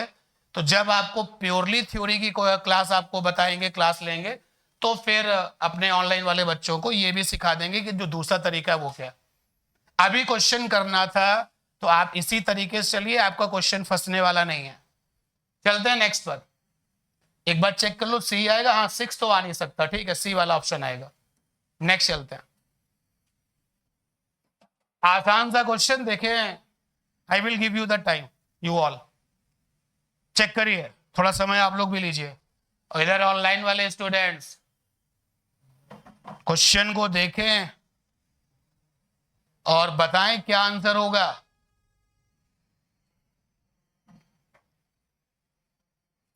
कॉनकेव का मिरर है, n गुना साइज जो है वो n टाइम्स ज्यादा है ऑब्जेक्ट के साइज से। यानी अगर आप फॉर्मेलिटी कर रहे हैं तो साइज ऑफ इमेज बराबर n into size of object. तो I/O is equal to n, मुझे अभी अभी सुनाई पड़ा है, सी ऑप्शन आ रहा है। तो यहां पर मैग्निफिकेशन आपका हो गया n। आप सीधे ये लाइन लिख सकते थे, ये लाइन बचा सकते थे। अब मैग्निफिकेशन जो है वो साइन मांगती है, तो मिरर हो या लेंस हो, अगर रियल इमेज है तो मैग्निफिकेशन नेगेटिव में और वर्चुअल है तो पॉजिटिव में। रियल इमेज का मैग्निफिकेशन नेगेटिव होता है, वर्चुअल इमेज का पॉजिटिव होता है। यहां पे इसने लिख दिया रियल है तो ये रियल आ गया।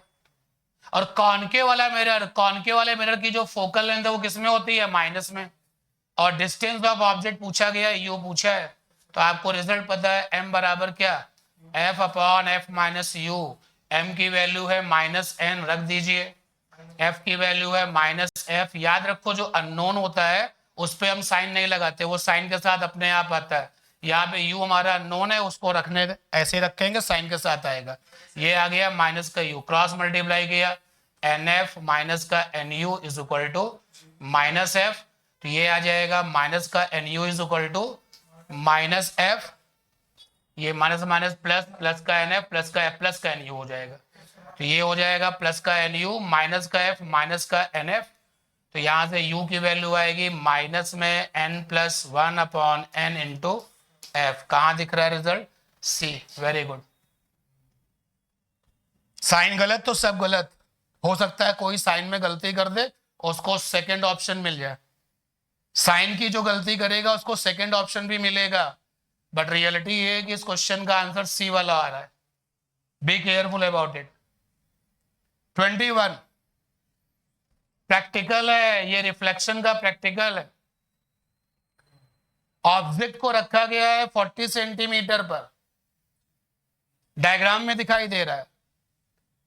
कॉन्वेक्स का स्फेरिकल मिरर जो है वो radius of curvature of convex mirror 20, तो यानी कि रेडियस ऑफ कर्वेचर 20 है, तो इसका जो फोकल लेंथ है वो कितना हो गया? 10। इस मिरर का फोकल लेंथ हो गया 10। What distance from the object a plane mirror should be placed so that the images in the spherical mirror and the plane mirror may be in one plane? मतलब ये object है और ये हमारा CM है. CM मतलब convex वाला mirror, और कॉन्वेक्स वाले मिरर ने ये इमेज बनाई है और प्लेन वाले मिरर ने भी यही इमेज बनाई है. दोनों की दोनों इमेज कॉन्साइड हो रही हैं. क्या पूछा गया है? पूछा आपसे गया है what distance from the object a plane mirror. ये पूछा गया, ये पूछा गया. और हमें दिया गया है, ये दिया गया है, ये 40 दिया गया है और फोकल लेंथ दिया गया है, और यहां पर इमेज सीएम ने भी बनाई है और यहां पर इमेज पीएम ने भी बनाई है. PM for plane mirror, CM for convex mirror. तो दोनों मिरर ये डिस्टेंस चाहिए.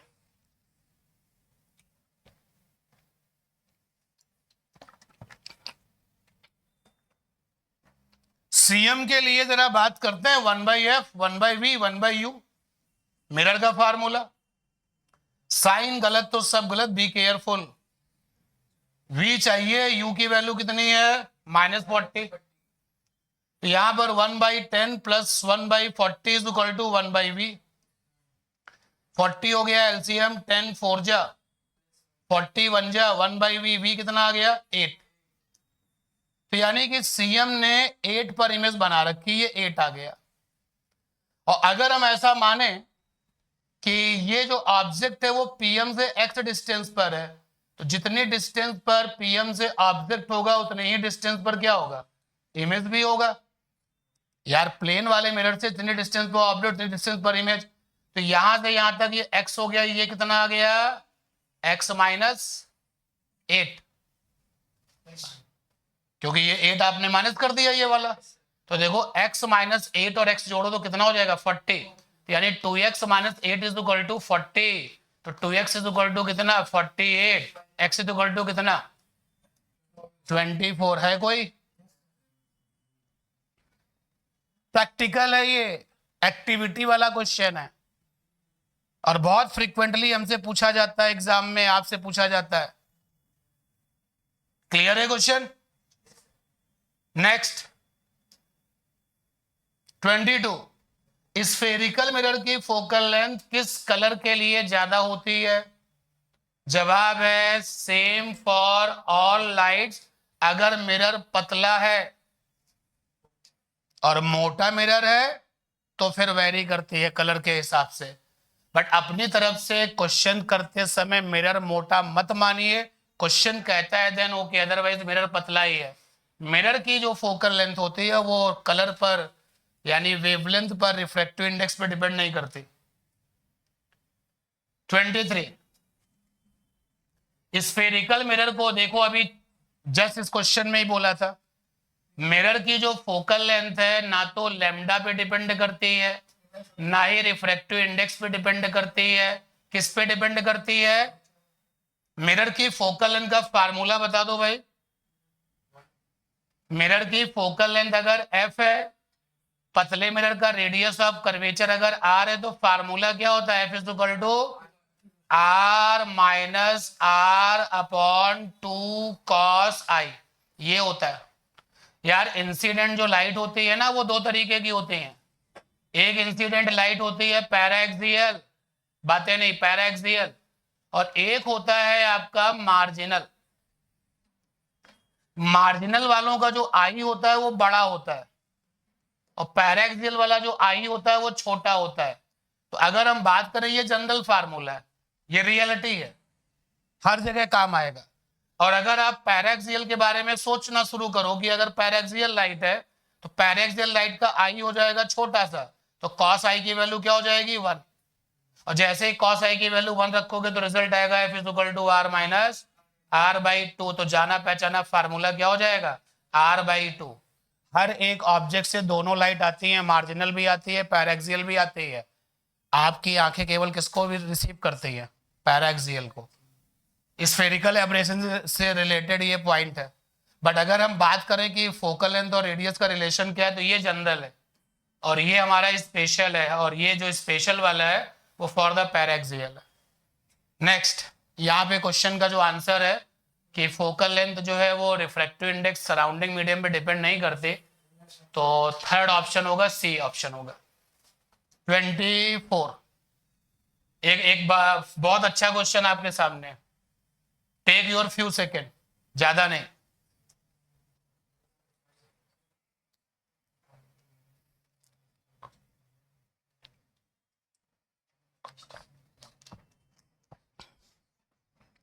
यूनिक क्वेश्चन है, और सबसे अच्छी बात इस क्वेश्चन की ये है कि यहां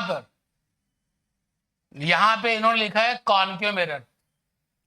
अगर यहां पर कॉन्केव मिरर हटा के कॉन्वेक्स मिरर ले आए, कॉन्वेक्स मिरर,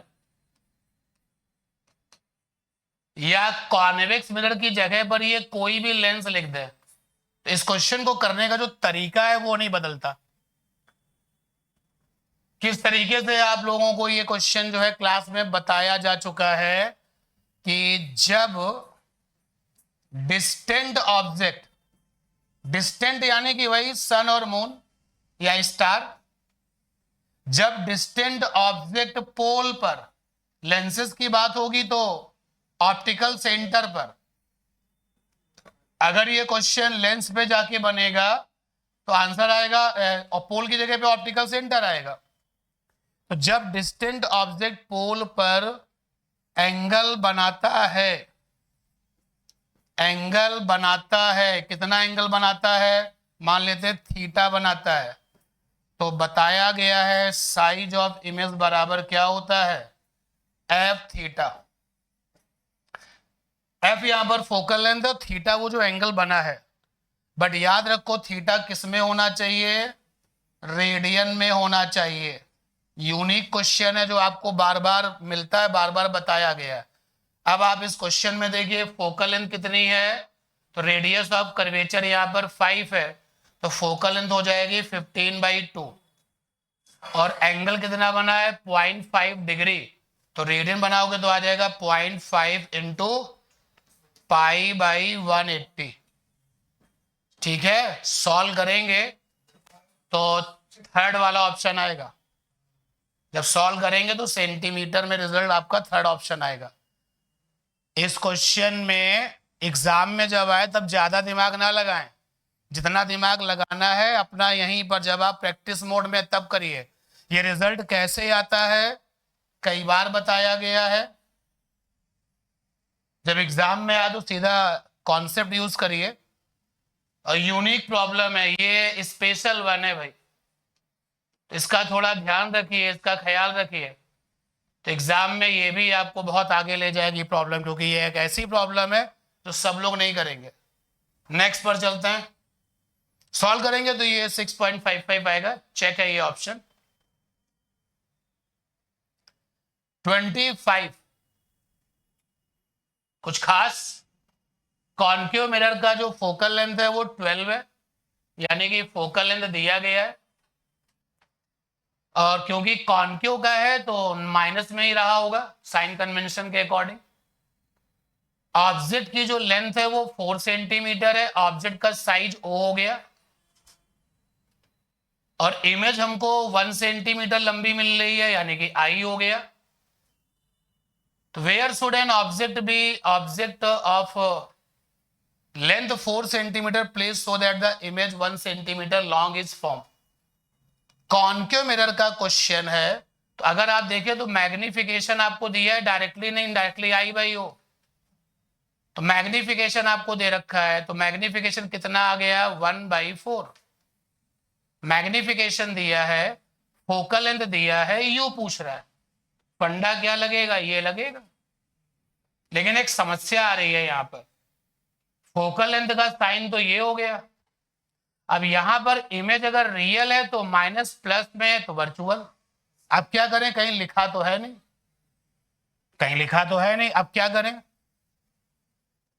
कौन सी छोटी बात इस क्वेश्चन के लिए यूज होगी। कॉन्केव वाले मिरर में, कॉन्केव वाले मिरर में अगर आई और ओ बराबर है तो इमेज कैसा होता है? रियल। अभी थोड़ी देर पहले किसी क्वेश्चन में डिस्कशन हुआ था, अगर आई ओ से छोटा है तो भी इमेज कैसा होता है? रियल।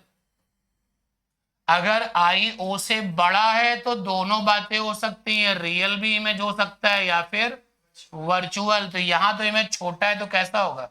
रियल।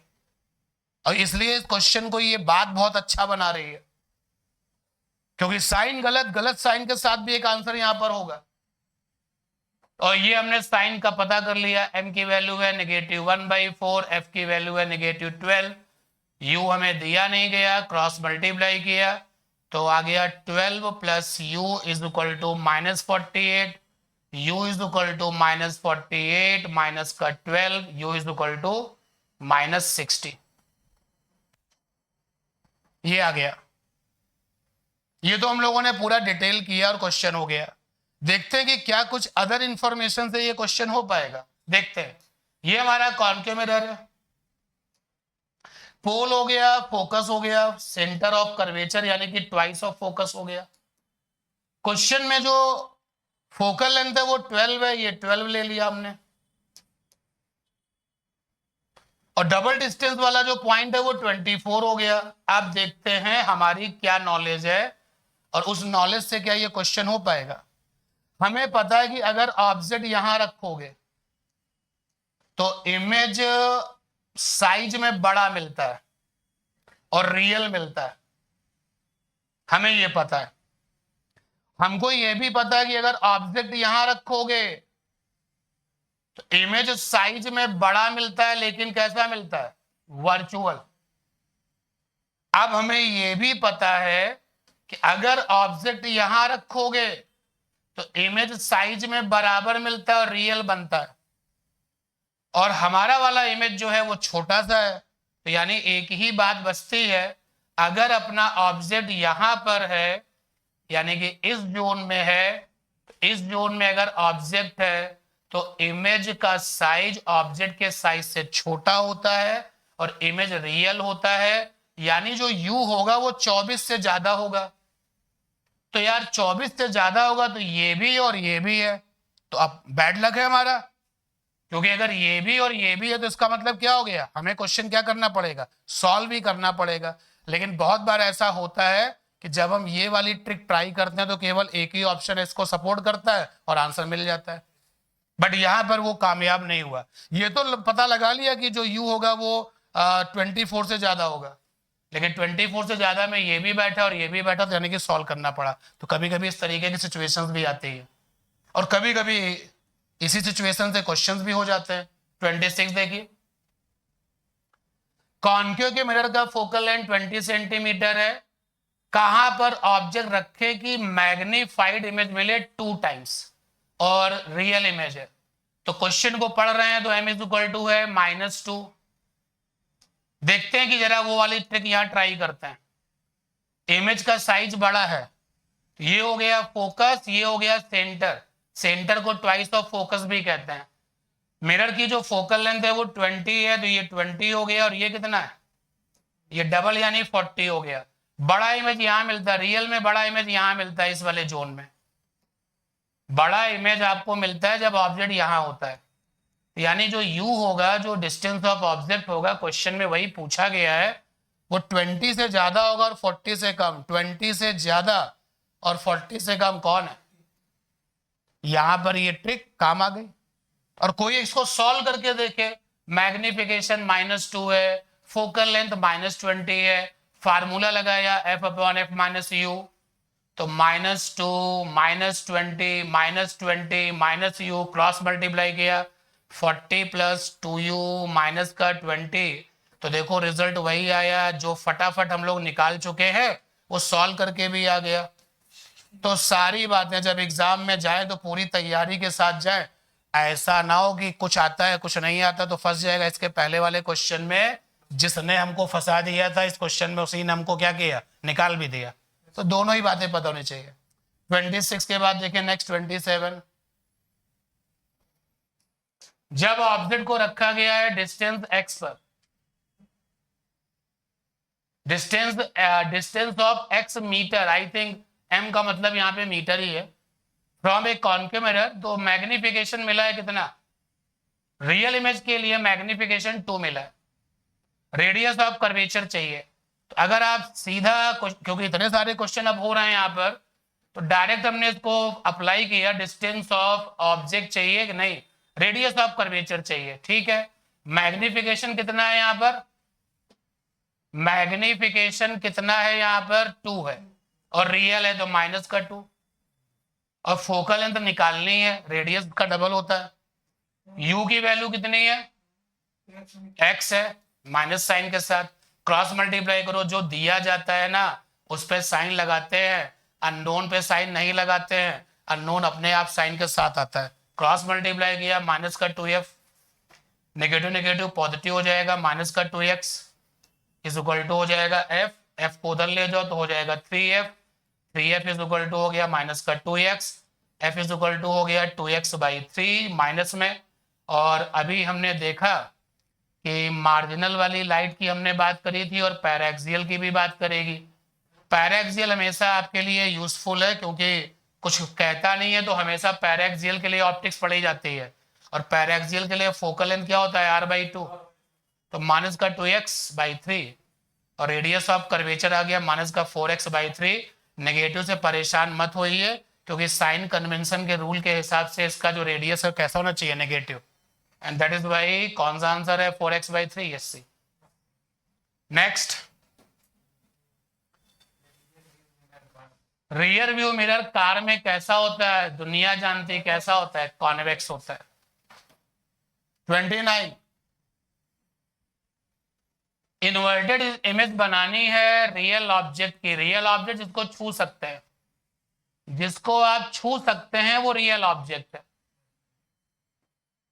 यानी आपका सराउंडिंग जो है वो रियल ऑब्जेक्ट है, टचेबल। मैं बोर्ड को छू सकता हूं, मैं आपको छू सकता हूं, सन को नहीं टच कर सकता, उसका रीजन अलग है, वहां पहुंच ही नहीं पाओगे, जिस दिन पहुंच जाओगे। सराउंडिंग में जो कुछ भी है वो रियल ऑब्जेक्ट है, ये सिंपल सी बात है। वर्चुअल ऑब्जेक्ट प्रैक्टिकली नहीं होता, थ्योरेटिकली लेकिन क्रिएट किया जाता है। तो कह रहा है कि उल्टा इमेज बनना है रियल ऑब्जेक्ट का कॉन्वेक्स मिरर से, होता ही नहीं। कॉन्वेक्स वाला जो मिरर है ना, कॉन्वेक्स वाला मिरर रियल ऑब्जेक्ट का हमेशा वर्चुअल वाला इमेज बनाता है, और वो जो वर्चुअल इमेज बनाता है वो कैसा बनाता है, डिमिनिश्ड, बहुत छोटा सा बनाता है। और वो जो इमेज बनता है वर्चुअल वाला वो यहां बनता है, इस जगह पर, पोल और फोकस के बीच में। तो रियल वाले ऑब्जेक्ट का कॉन्वेक्स वाला मिरर इन्वर्टेड इमेज नहीं बना पाता, क्योंकि जो वर्चुअल इमेज बनाता है वो कैसा होता है, सीधा होता है, इरेक्ट होता है। And that is why under no circumstances ऐसा कोई सिचुएशन नहीं बनेगा। बी अगर आप ट्राई करोगे कामयाबी नहीं मिलेगी। कुल मिलाकर के ये ऑप्शन अगर आप सारे पढ़ोगे, आंसर कौन सा सही होगा, ए।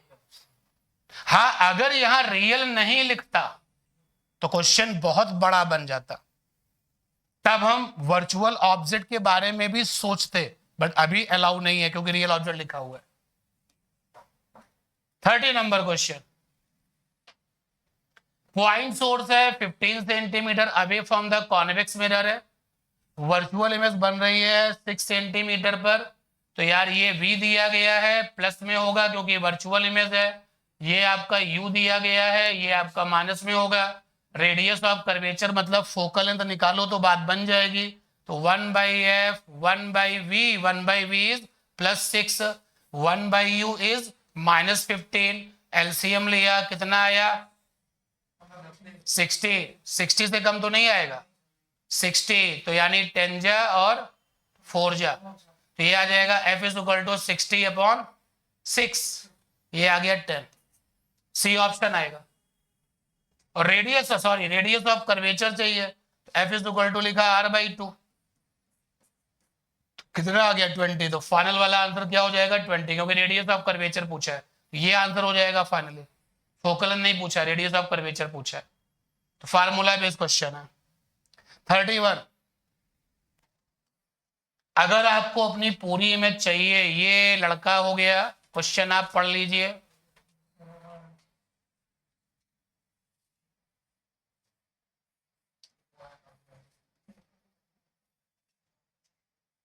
सामने ये प्लेन मिरर है, पूरी इमेज अगर आपको देखनी है तो टोटल हाइट अगर लड़के की h है तो लेंथ ऑफ मिरर क्या होना चाहिए, h/2।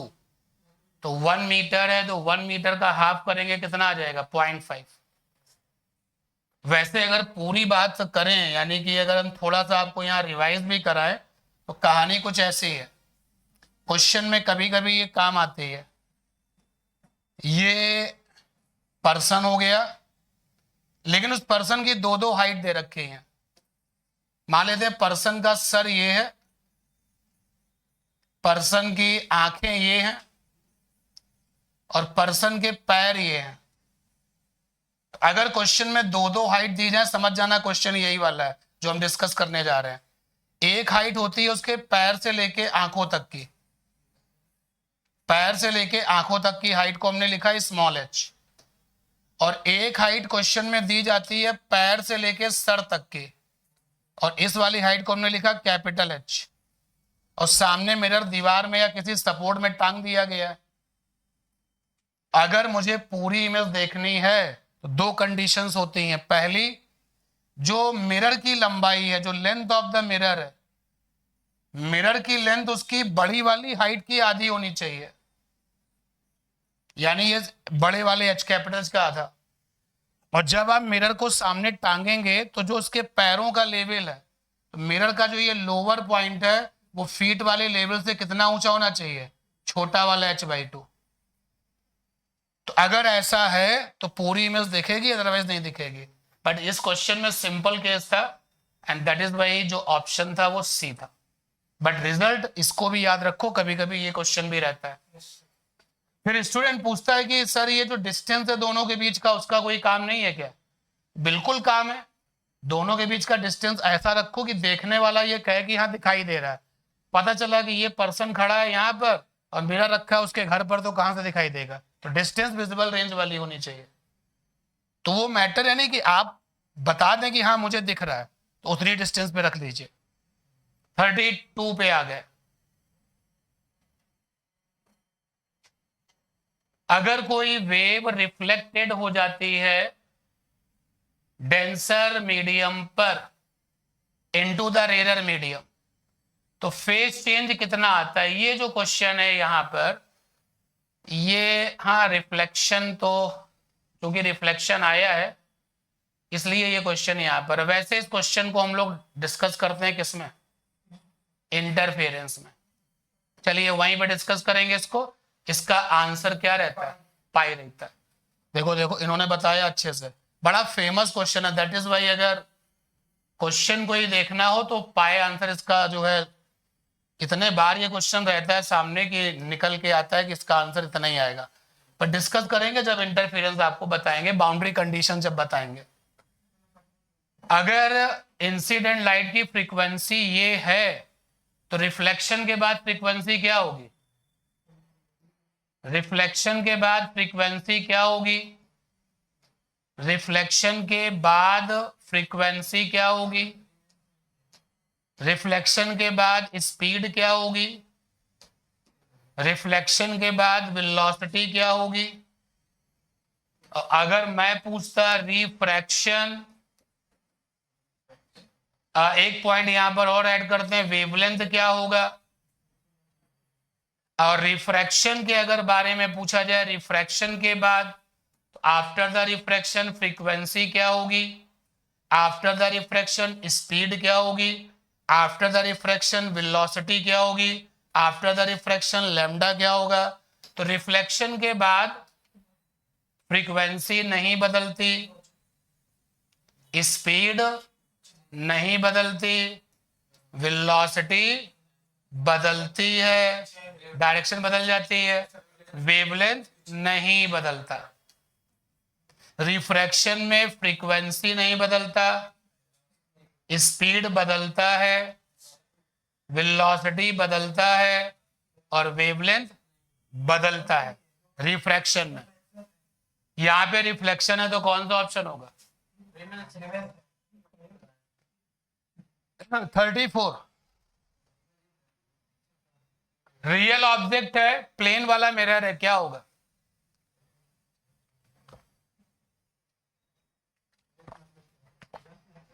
इरेक्ट रियल और इक्वल साइज बनेगा? ये अच्छा क्वेश्चन है, ये क्वेश्चन अच्छा है, छोटा है लेकिन बहुत अच्छा क्वेश्चन है, क्योंकि यहां रियल ऑब्जेक्ट लिखा गया है। अगर आपके पास वर्चुअल ऑब्जेक्ट हो, वर्चुअल ऑब्जेक्ट, और साथ में हो प्लेन मिरर, तब रियल इमेज बन जाता है। जो इमेज बनता है वो रियल बनता है। तो कंफ्यूजन यहां नहीं है, क्योंकि क्वेश्चन में रियल ऑब्जेक्ट है, और रियल वाले ऑब्जेक्ट का प्लेन वाला मिरर हमेशा इक्वल साइज की इमेज बनाता है और वर्चुअल बनाता है। मैं यहां लिखता हूं ये रियल ऑब्जेक्ट है। अरे क्वेश्चन बहुत ग्रेविटी वाला, ये प्लेन मिरर है, तो इमेज कैसा बनेगा? एक तो इमेज वर्चुअल बनेगा, पॉइंट नोट किया जाए, वर्चुअल बनेगा, इक्वल साइज बनेगा। लेकिन मुझे ऑब्जेक्शन उल्टा और सीधा इस पर है। ये उल्टा भी बन सकता है, अभी मैंने बताया था ना, ये प्लेन मिरर है ये, और ये इसके साथ में ऑब्जेक्ट है, इसका उल्टा इमेज भी बनता है, इक्वल साइज का बनता है। तो इन्वर्टेड और इरेक्ट पे मुझे यहां पर दिक्कत है। तो पहले तो हम अपना पूरा दिमाग लगा करके आंसर लेते हैं, और फिर बाद में कॉमन सेंस लगा के आंसर लेते हैं। तो हमने कहा कि भाई ऐसा है कि इमेज वर्चुअल होगा, इक्वल साइज होगा। वर्चुअल इक्वल साइज कहीं मिला? एक तो वर्चुअल मिला, इक्वल साइज मिला यहां पर, और एक हमें यहां मिला और ये मिला। तो भाई अभी तो मैं पूरा दिमाग लगाऊंगा, तो बी पे भी टिक लगाऊंगा और डी पर भी टिक लगाऊंगा। अब मैं अपना कॉमन सेंस लगाऊंगा कि ये वाला जो केस है वो कौन सा है? स्पेशल है, यानी इसके लिए तुम्हें सरकमटेंसेस बनाने पड़ेंगे कि मिरर रखा हुआ है, तुमने जमीन पर अपना ऐसे खड़े हो गए, तो उल्टा इमेज आपका मिल जाएगा। और फिजिक्स में जो स्पेशल केसेस होते हैं वो जनरली क्या होते हैं, बताए जाते हैं। तो कॉमन सेंस के हिसाब से देखा जाए तो आंसर क्या होगा? लेकिन जिस तरीके की इस समय सिचुएशंस हैं, जिस तरीके के पेपर बन रहे हैं, तो बी और डी कोई टिक लगाएगा तो कोई गलत नहीं कर पाएगा। कॉमन सेंस के साथ जाओगे तो बी पे लगाओगे, और दिमाग और कॉमन सेंस दोनों लगाओगे तो बी और डी दोनों पर जाओगे। नेक्स्ट 35। अगर आप अपनी पूरी इमेज देखना चाहते हैं तो अभी अभी बात हुई थी कि मिनिमम साइज ऑफ मिरर जो होता है आपकी टोटल हाइट का क्या होना चाहिए? आधा, should be half of your height. B option होगा। 36, radius of curvature of a concave mirror 40 है, साइज रियल इमेज का ट्वाइस है, तो ऑब्जेक्ट डिस्टेंस क्या होगा? अगर मैं वो ट्रिक लगाऊं तो ऑब्जेक्ट डिस्टेंस जो है वो 40 से कम होगा और 20 से ज्यादा होगा। कौन सा ऑप्शन मिल रहा है? एंड वी आर लकी कि मुझे कुछ करना नहीं पड़ा और आंसर मिल गया। सॉल्व करेंगे तो अभी कई बार क्वेश्चन किया मैंने। 37, मिरर को फोकल लेंथ उसका मिरर का एफ है, अगर वो एयर में है तो डूबने के बाद क्या होगा? अगर मिरर पतला है तो, और अगर मोटा है तो फिर फोकल लेंथ चेंज हो जाती है। फिलहाल अभी क्वेश्चन में कहा नहीं गया तो क्या लेंगे? थिन मिरर लेंगे। 38, वर्चुअल इमेज बन रही है, कॉन्केव का मिरर है, फोकल लेंथ 15 है और twice the size of object है, और distance of object from the mirror. Virtual image है, वर्चुअल। अभी तक के डिस्कशन में पहला क्वेश्चन आया जब वर्चुअल इमेज है कॉन्केव में, तो ऑब्जेक्ट कहां रखा जाएगा जिससे कि वर्चुअल इमेज मिले? अगर ऑब्जेक्ट को आप रखते हैं यहां पर, यहां पर, तो आपको मिलती है वर्चुअल की बड़ी इमेज। तो जो ऑब्जेक्ट डिस्टेंस है वो फोकल लेंथ से कम होगा, तो फोकल लेंथ यहाँ पे 15 है, तो 15 से कम होगा। फंस गए। 15 से कम ये भी और 15 से कम ये भी है, तो सॉल्व कर लेते हैं। m इज इक्वल टू हो गया f upon f minus you, magnification यहाँ पे 2 हो गया, वर्चुअल है तो प्लस हो गया, फोकल लेंथ आपका कॉन्वेक्स है तो प्लस हो गया, कॉन्वेक्स है कि कॉनकेव है, कॉनकेव है सॉरी, तो फोकल लेंथ आपका ये हो गया माइनस, तो ये हो गया आपका माइनस, तो माइनस का 15 माइनस का यू नहीं चाहिए, यू आपका गिवन नहीं है, तो ये आ गया 30 माइनस 2u माइनस 15, तो minus 2u is equal to कितना आ गया 15, u इज इक्वल टू कितना आ गया 7.5। कौन सा आंसर आया? सी। 5 नहीं आया। नेक्स्ट 39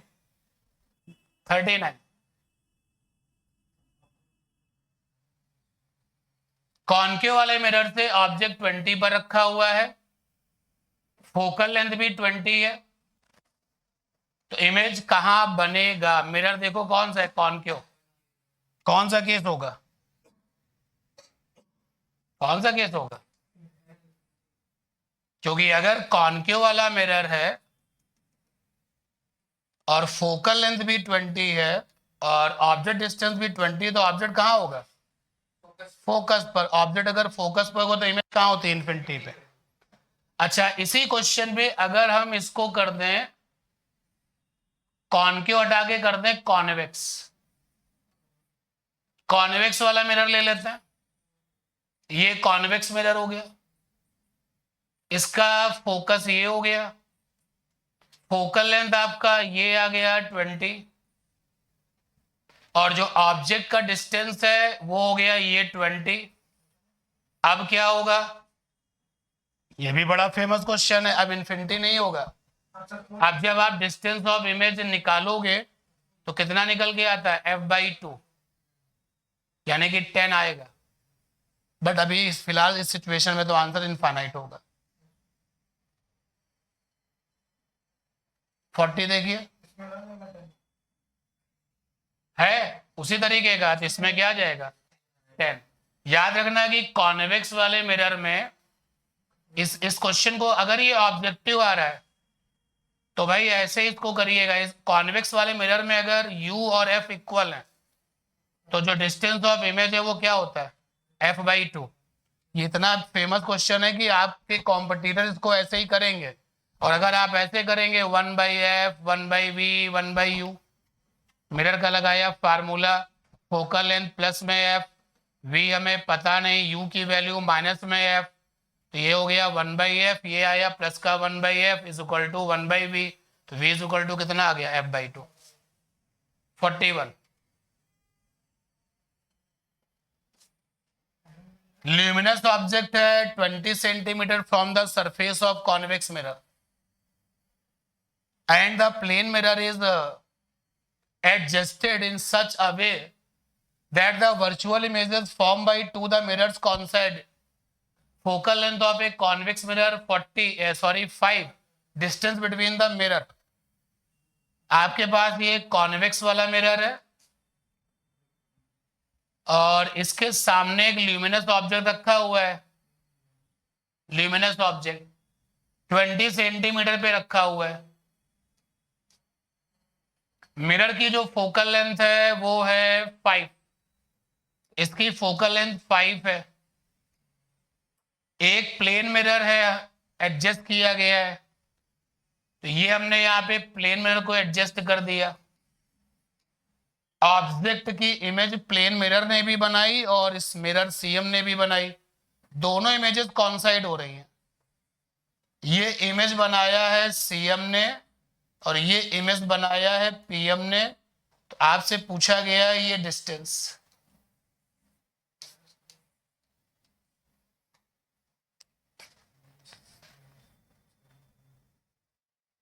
ये वाली डिस्टेंस अगर आप फार्मूला लगाएंगे तो आ जाएगा ये वाला भाई 1/f 1/v 1/u, तो f की वैल्यू कितनी है? 5 है। v हमें दिया गया नहीं है, u अपना कितना है? -20 है, तो 1/5 plus 1/20 is equal to 1/v, तो ये आ गया 25 4 जा 20 1 जा, v कितना आ गया 5, तो ये 5 आ गया। अगर आप इसको x लेते हो तो ये भी x हो जाएगा, ये कितना हो जाएगा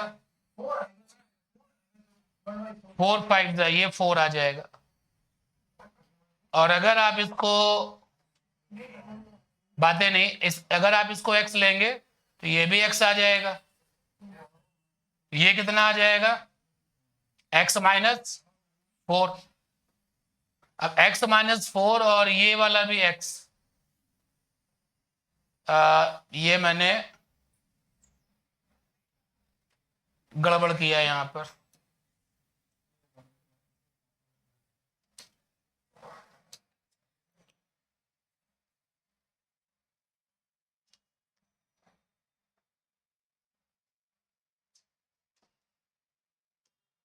ये हमारे पास में कॉन्वेक्स मिरर था, ये 4 आ गया।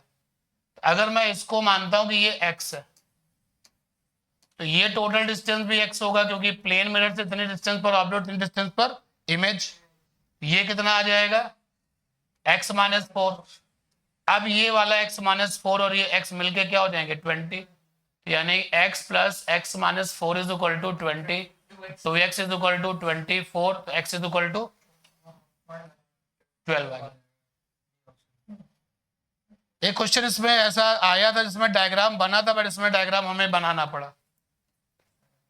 42 देखिए भाई, देखिए और बताएं क्या रिजल्ट आएगा।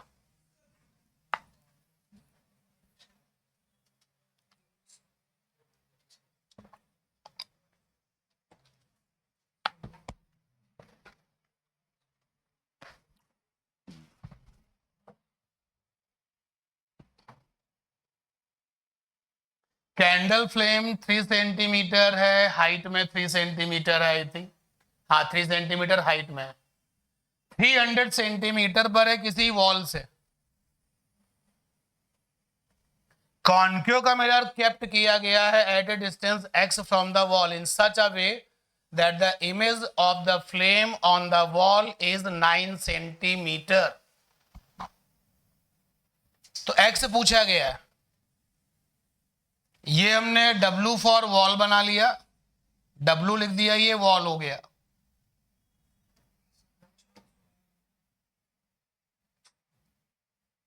तुक्का नहीं लगाओ, 400 तो आंसर नहीं है ना यहां पर। और यहां से कैंडल फ्लेम 300 पर है, तो ये मैंने बना दिया C फॉर कैंडल। वॉल से कैंडल 300 सेंटीमीटर पर है, C फॉर कैंडल है, लिख भी देता हूं, ये लीजिए। अब कॉन्केव का मिरर रखा गया है वॉल से x डिस्टेंस पर, ये हमारे पास में कॉन्केव का मिरर है, और ये वॉल से रखा गया है x डिस्टेंस पर, x डिस्टेंस पर ये आ गया। और इसने जो है कैंडल का 9 सेंटीमीटर यानी कि उससे डबल जो है साइज का इमेज बना दिया है। वॉल यहां पर स्क्रीन की तरीके से यानी रियल इमेज बना दिया है। तो क्वेश्चन में जो मैग्निफिकेशन है वो तो अपना आ गया -3, क्योंकि m इज इक्वल टू होगा I अपॉन O, तो 9/3 यानी -3 रियल इमेज है क्योंकि वॉल पर है। और ये जो डिस्टेंस होगा ये वाला, ये कितना हो जाएगा x माइनस 300, ये हमारा ऑब्जेक्ट डिस्टेंस बन जाएगा, ये u है, ये आपका u हो गया। और इमेज जो है वो स्क्रीन पर बना है, वो आपका x हो जाएगा। x पूछा गया है भाई, तो m बराबर क्या होता है, m बराबर होता है, बहुत सारे फार्मूले हमने पता किए हैं, तो m बराबर होता है माइनस का v अपॉन यू भी तो होता है भाई, तो -3 माइनस v माने डिस्टेंस ऑफ इमेज, देखो ये x है, तो distance of image real image है x हो गया, और u हमारा जो है डिस्टेंस ऑफ ऑब्जेक्ट है वो कितना होगा, तो नेगेटिव साइन लगाओगे ना, नेगेटिव x माइनस 300, साइन गलत तो सब गलत, that is why be careful. और ये -3, ये कट गया, ये आ गया इधर -x, नीचे क्या आ गया 300 माइनस का x, इधर क्या आ गया 3, क्रॉस मल्टीप्लाई किया तो माइनस का x इज इक्वल टू हो गया 900 और माइनस का 3x इधर गया तो ये हो गया 2x is equal to 900, x is equal to कितना आ गया 450 आ गया। ठीक है, 400 कैसे आ रहा था, 450 है तब तो सही है। नेक्स्ट जरा देखते हैं, नेक्स्ट क्वेश्चन क्या। हाँ देखो भाई ये क्वेश्चन और है,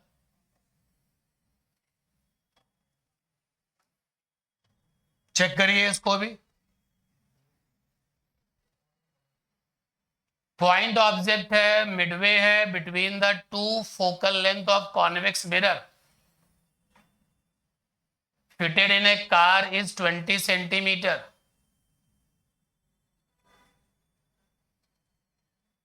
अनदर कार 2 मीटर, अच्छा सारी डायमेंशन दे रखी है, 6 metre away from the first car, then the position of the second car as seen in the mirror.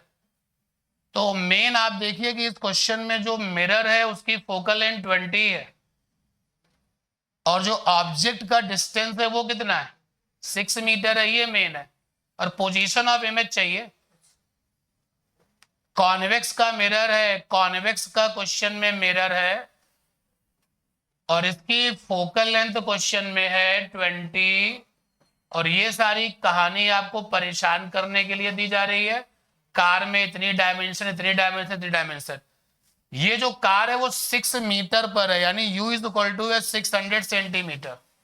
Sign आपको लेके चलना है भाई। कह रहा है पोजीशन ऑफ इमेज बताइए, तो मुझे पता है कि पोजीशन ऑफ इमेज जो है वो 20 से क्या होगा 20 सेंटीमीटर से कम होगा।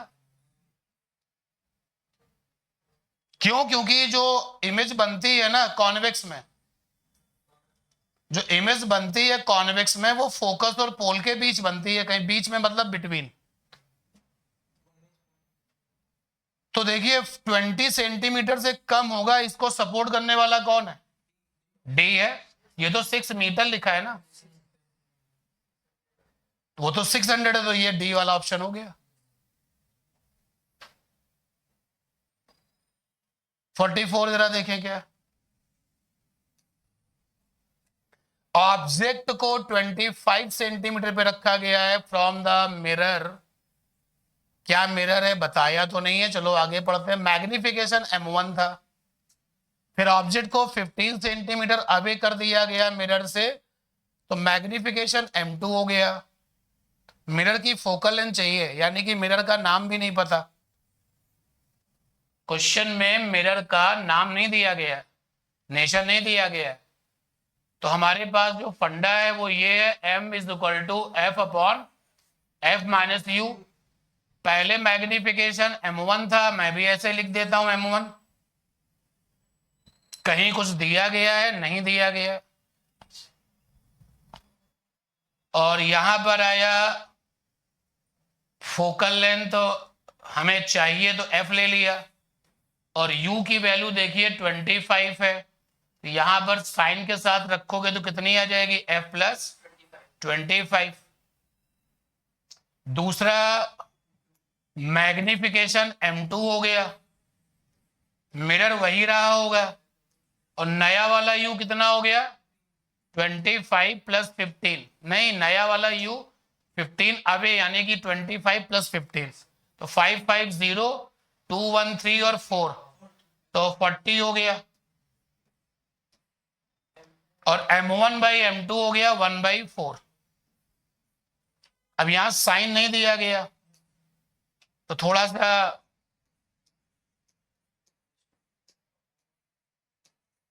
f upon F plus 40। अब देखिए यहां पर मैं आगे अभी बढ़ूं इसके पहले कॉन्सेप्ट की तो बात कर ही ली जाए ना। M1 बाई M2 यहां पर 1/4 दिया गया, कितनी पॉसिबिलिटीज हो सकती है बताइए। M1 बाई M2 1/4 है, कितनी पॉसिबिलिटी हो सकती है। अगर दोनों ही केसेस में रियल इमेज है तो यार ये प्लस में ही रहेगा। दोनों ही केसेस में वर्चुअल इमेज है तो भी ये क्या रहेगा, प्लस में रहेगा। बट अगर एक केस में रियल है दूसरे केस में वर्चुअल है तो माइनस भी रहेगा। तो पहला तो मैं यही लेके चलता हूं कि अगर दोनों इमेज रियल थी, दोनों इमेज रियल थी, तो भाई m1/m2 प्लस में रहेगा, +1/4। और अगर दोनों ही वर्चुअल हैं तब भी जरा करके देखते हैं रिजल्ट आता कि नहीं आता, फिर चेंज कर लेंगे। ये आ गया 1/4, ऊपर आया f+40, नीचे कितना आया f+25। हेल्प करिए, क्या आंसर आया, f+25 = 4f+160। तो ये आया आपका 25 - 160 = कितना, 3f। तो यहां से f की वैल्यू कितनी आ गई, 160 से 25, 10 5 5 और 5 2 3 यानी कि 135। ये आ गया माइनस का 135/3। कटेगा ये, 3 4 जा 12 और 1 जा 3 5 जा 45 मिला, नहीं मिला। तो ये हमने तब निकाला जब या तो इमेज दोनों रियल है या इमेज दोनों वर्चुअल है। और अगर ऐसा है कि एक बार इमेज रियल है दूसरी बार वर्चुअल है तो यही रिजल्ट आपका किस में आ जाएगा, माइनस में। तो उस केस में m1/m2 क्या हो जाएगा, -1/4। चलो चेक करके देखते हैं यहां से। तो यहां देखा -1/4 और इधर की तरफ रिजल्ट आएगा f+40/f+25। फिर से किया तो माइनस का f -25 4f+160। f एक तरफ ये इधर आ गया तो कितना हो जाएगा 160 और 120 कितना 185 माइनस में आएगा, इधर आ जाएगा 5f। अब कट करेंगे तो f = 5 3 जा 5 7 जा। तो एक बार आ रहा है 45 और एक बार क्या आ रहा है 37। अच्छा गड़बड़ कर दिया, क्या गड़बड़ कर दिया, अरे भाई क्या गड़बड़ कर दिया, m1/m2 क्या है और हम क्या लेके चल रहे हैं 1/4। करो इसको, करो फिर से।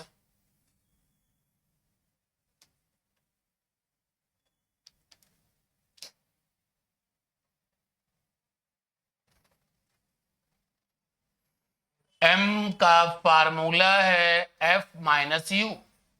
पहले वाले केस में जब गए तो m1 = आ गया f/f+25। दूसरे वाले केस में गए तो m2 = हो गया f/f+40, क्योंकि नया वाला u हो गया था 25 + 15। दोनों को जब डिवाइड किया तो m1/m2 आ गया f+40 में f+25। अब यहां से हमने केसेस अप्लाई किए। अगर हम ये सोचें कि दोनों केसेस में रियल इमेज थी तो m1/m2 प्लस में ही रहेगा।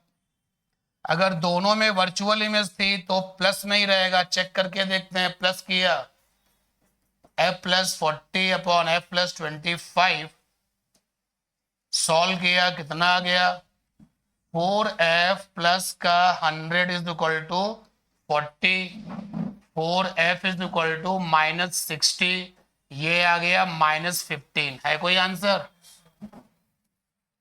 बट उससे भी चेक करिए, अगर वो एक रियल एक वर्चुअल है। एक आंसर तो ये मिला। अच्छा अगर एक बार इमेज रियल बनी है और एक बार वर्चुअल बनी है तो m1/m2 नेगेटिव का 4 हो जाएगा। तो m1/m2 -4 हो जाएगा। यहीं पर रख देते हैं यहां पर। तो नेगेटिव का 4/1 f+40/f+25 सॉल्व कर लिया जाए तो माइनस का 4f माइनस का 100 = में f+40। f एक तरफ बाकी सब दूसरी तरफ, तो -140 = 5f। तो f = कितना हो गया -5 2 एंड 5 8। तो हमारे इस क्वेश्चन के आंसर अगर मैं इसके ऑप्शन ना देखूं तो एक आंसर है अपना 15 सेंटीमीटर, एक है 28। फिलहाल यहाँ पे कौन सा मिल रहा है, द लास्ट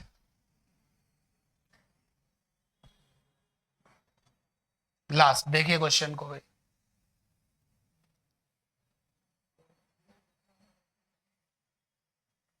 लास्ट और बहुत अच्छा क्वेश्चन है लास्ट वाला।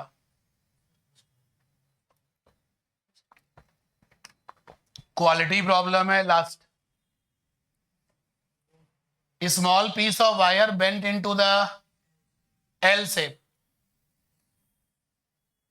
With upright and horizontal portions of equal length, यानी कि इस क्वेश्चन में दोनों ही मैग्निफिकेशन दिखाई दे रहा है, लीनियर वाला भी और लॉन्गिट्यूडिनल वाला भी।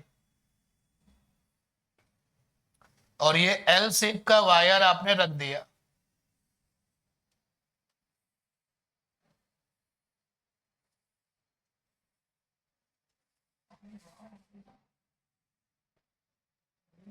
हॉरिजॉन्टल पोर्शन जो है वो रखा गया है कॉन्केव मिरर पर, और अपराइट आप देख ही रहे, इक्वल साइज के हैं दोनों, ये अच्छी बात है। Small piece of wire bent L shape with the upright and horizontal portion of equal length. तो अगर आप ये ऊपर वाला साइज इसको लिखते हो x, तो ये भी x है क्वेश्चन के अकॉर्डिंग। रेडियस ऑफ कर्वेचर इस मिरर की 10 है, यानी फोकल लेंथ हो जाएगी 5। और डिस्टेंस ऑफ ऑब्जेक्ट दिया गया है 20 सेंटीमीटर, यू दिया गया है 20। तो अपराइट वाले पोर्शन की भी इमेज बनेगी और जो अलोंग द प्रिंसिपल एक्सिस है उसकी भी इमेज बनेगी। तो दोनों की साइज चाहिए। तो पहले हम अपराइट पे ध्यान देते हैं। अगर मैं अपराइट वाले पोर्शन को ए बी लिख दूं और अलोंग वाले पोर्शन को बी सी लिख दूं, तो पहले हम ए बी की बात कर लेते हैं, केवल ए बी की बात कर लेते हैं, उसका पहले साइज निकालते हैं। तो हमको अपनी फोकल लेंथ दिखाई दे रही है और यू दिखाई दे रहा है, आई चाहिए, हमने ये फंडा लगा दिया और m को लिख दिया i अपॉन ओ, ओ माने x। फोकल लेंथ क्वेश्चन में कितनी है, -5 कॉन्केव है, -5 u की वैल्यू, u की वैल्यू क्वेश्चन में 20 है, तो u अपना हो गया माइनस माइनस का 20, तो ये आ जाएगा i की वैल्यू कितनी, नीचे आ जाएगा 15, यानी कि कितना, माइनस का x/3। ये इमेज का साइज आ गया।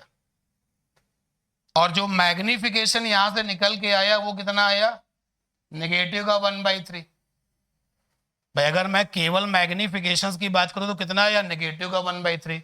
तो ये अपराइट वाले पोर्शन का साइज आ गया, यानी कि ये हमने निकाल दिया, आई ए बी निकाल दिया। अब जो पोर्शन प्रिंसिपल एक्सिस पे लेटा हुआ है, अलोंग द प्रिंसिपल एक्सिस है, उसके लिए अभी थोड़ी देर पहले अपडेट किया था कि ml बराबर क्या होता है, ml बराबर होता है m स्क्वायर। तो ml बराबर लिखा तुमने m स्क्वायर। अब ml के फार्मूले में आता है साइज ऑफ इमेज, तो साइज ऑफ इमेज BC का, ये लेटा हुआ पोर्शन BC है, अपॉन में साइज ऑफ ऑब्जेक्ट, तो वही x है, और m की वैल्यू कितनी मिली है, नेगेटिव 1/3 मिली है, होल स्क्वायर। तो यहां से IBC लेटे हुए ऑब्जेक्ट का कितना आ गया, x/9। तो दोनों का रेशियो ले लो भाई, IAB और IBC इज इक्वल टू हो गया x/3 अपॉन में क्या हो गया, x/4। ये जो नेगेटिव साइज आता है ना, साइज में जब ये नेगेटिव आता है तो परेशान मत हुआ करो, केवल बताता है कि इमेज उल्टा है और कुछ नहीं। तो यहां पर वैल्यू IBC में x/9 होगा, तो रिजल्ट आ जाएगा कितना, 9/3, यानी कितना, 3:1। कौन सा आएगा, अपराइट वर्सेस अलोंग पूछा गया, तो कौन सा ऑप्शन होगा अभी, ठीक। तो I hope you all enjoy the session. मिलते हैं नेक्स्ट वाली क्लास में। Thank you everyone, thank you.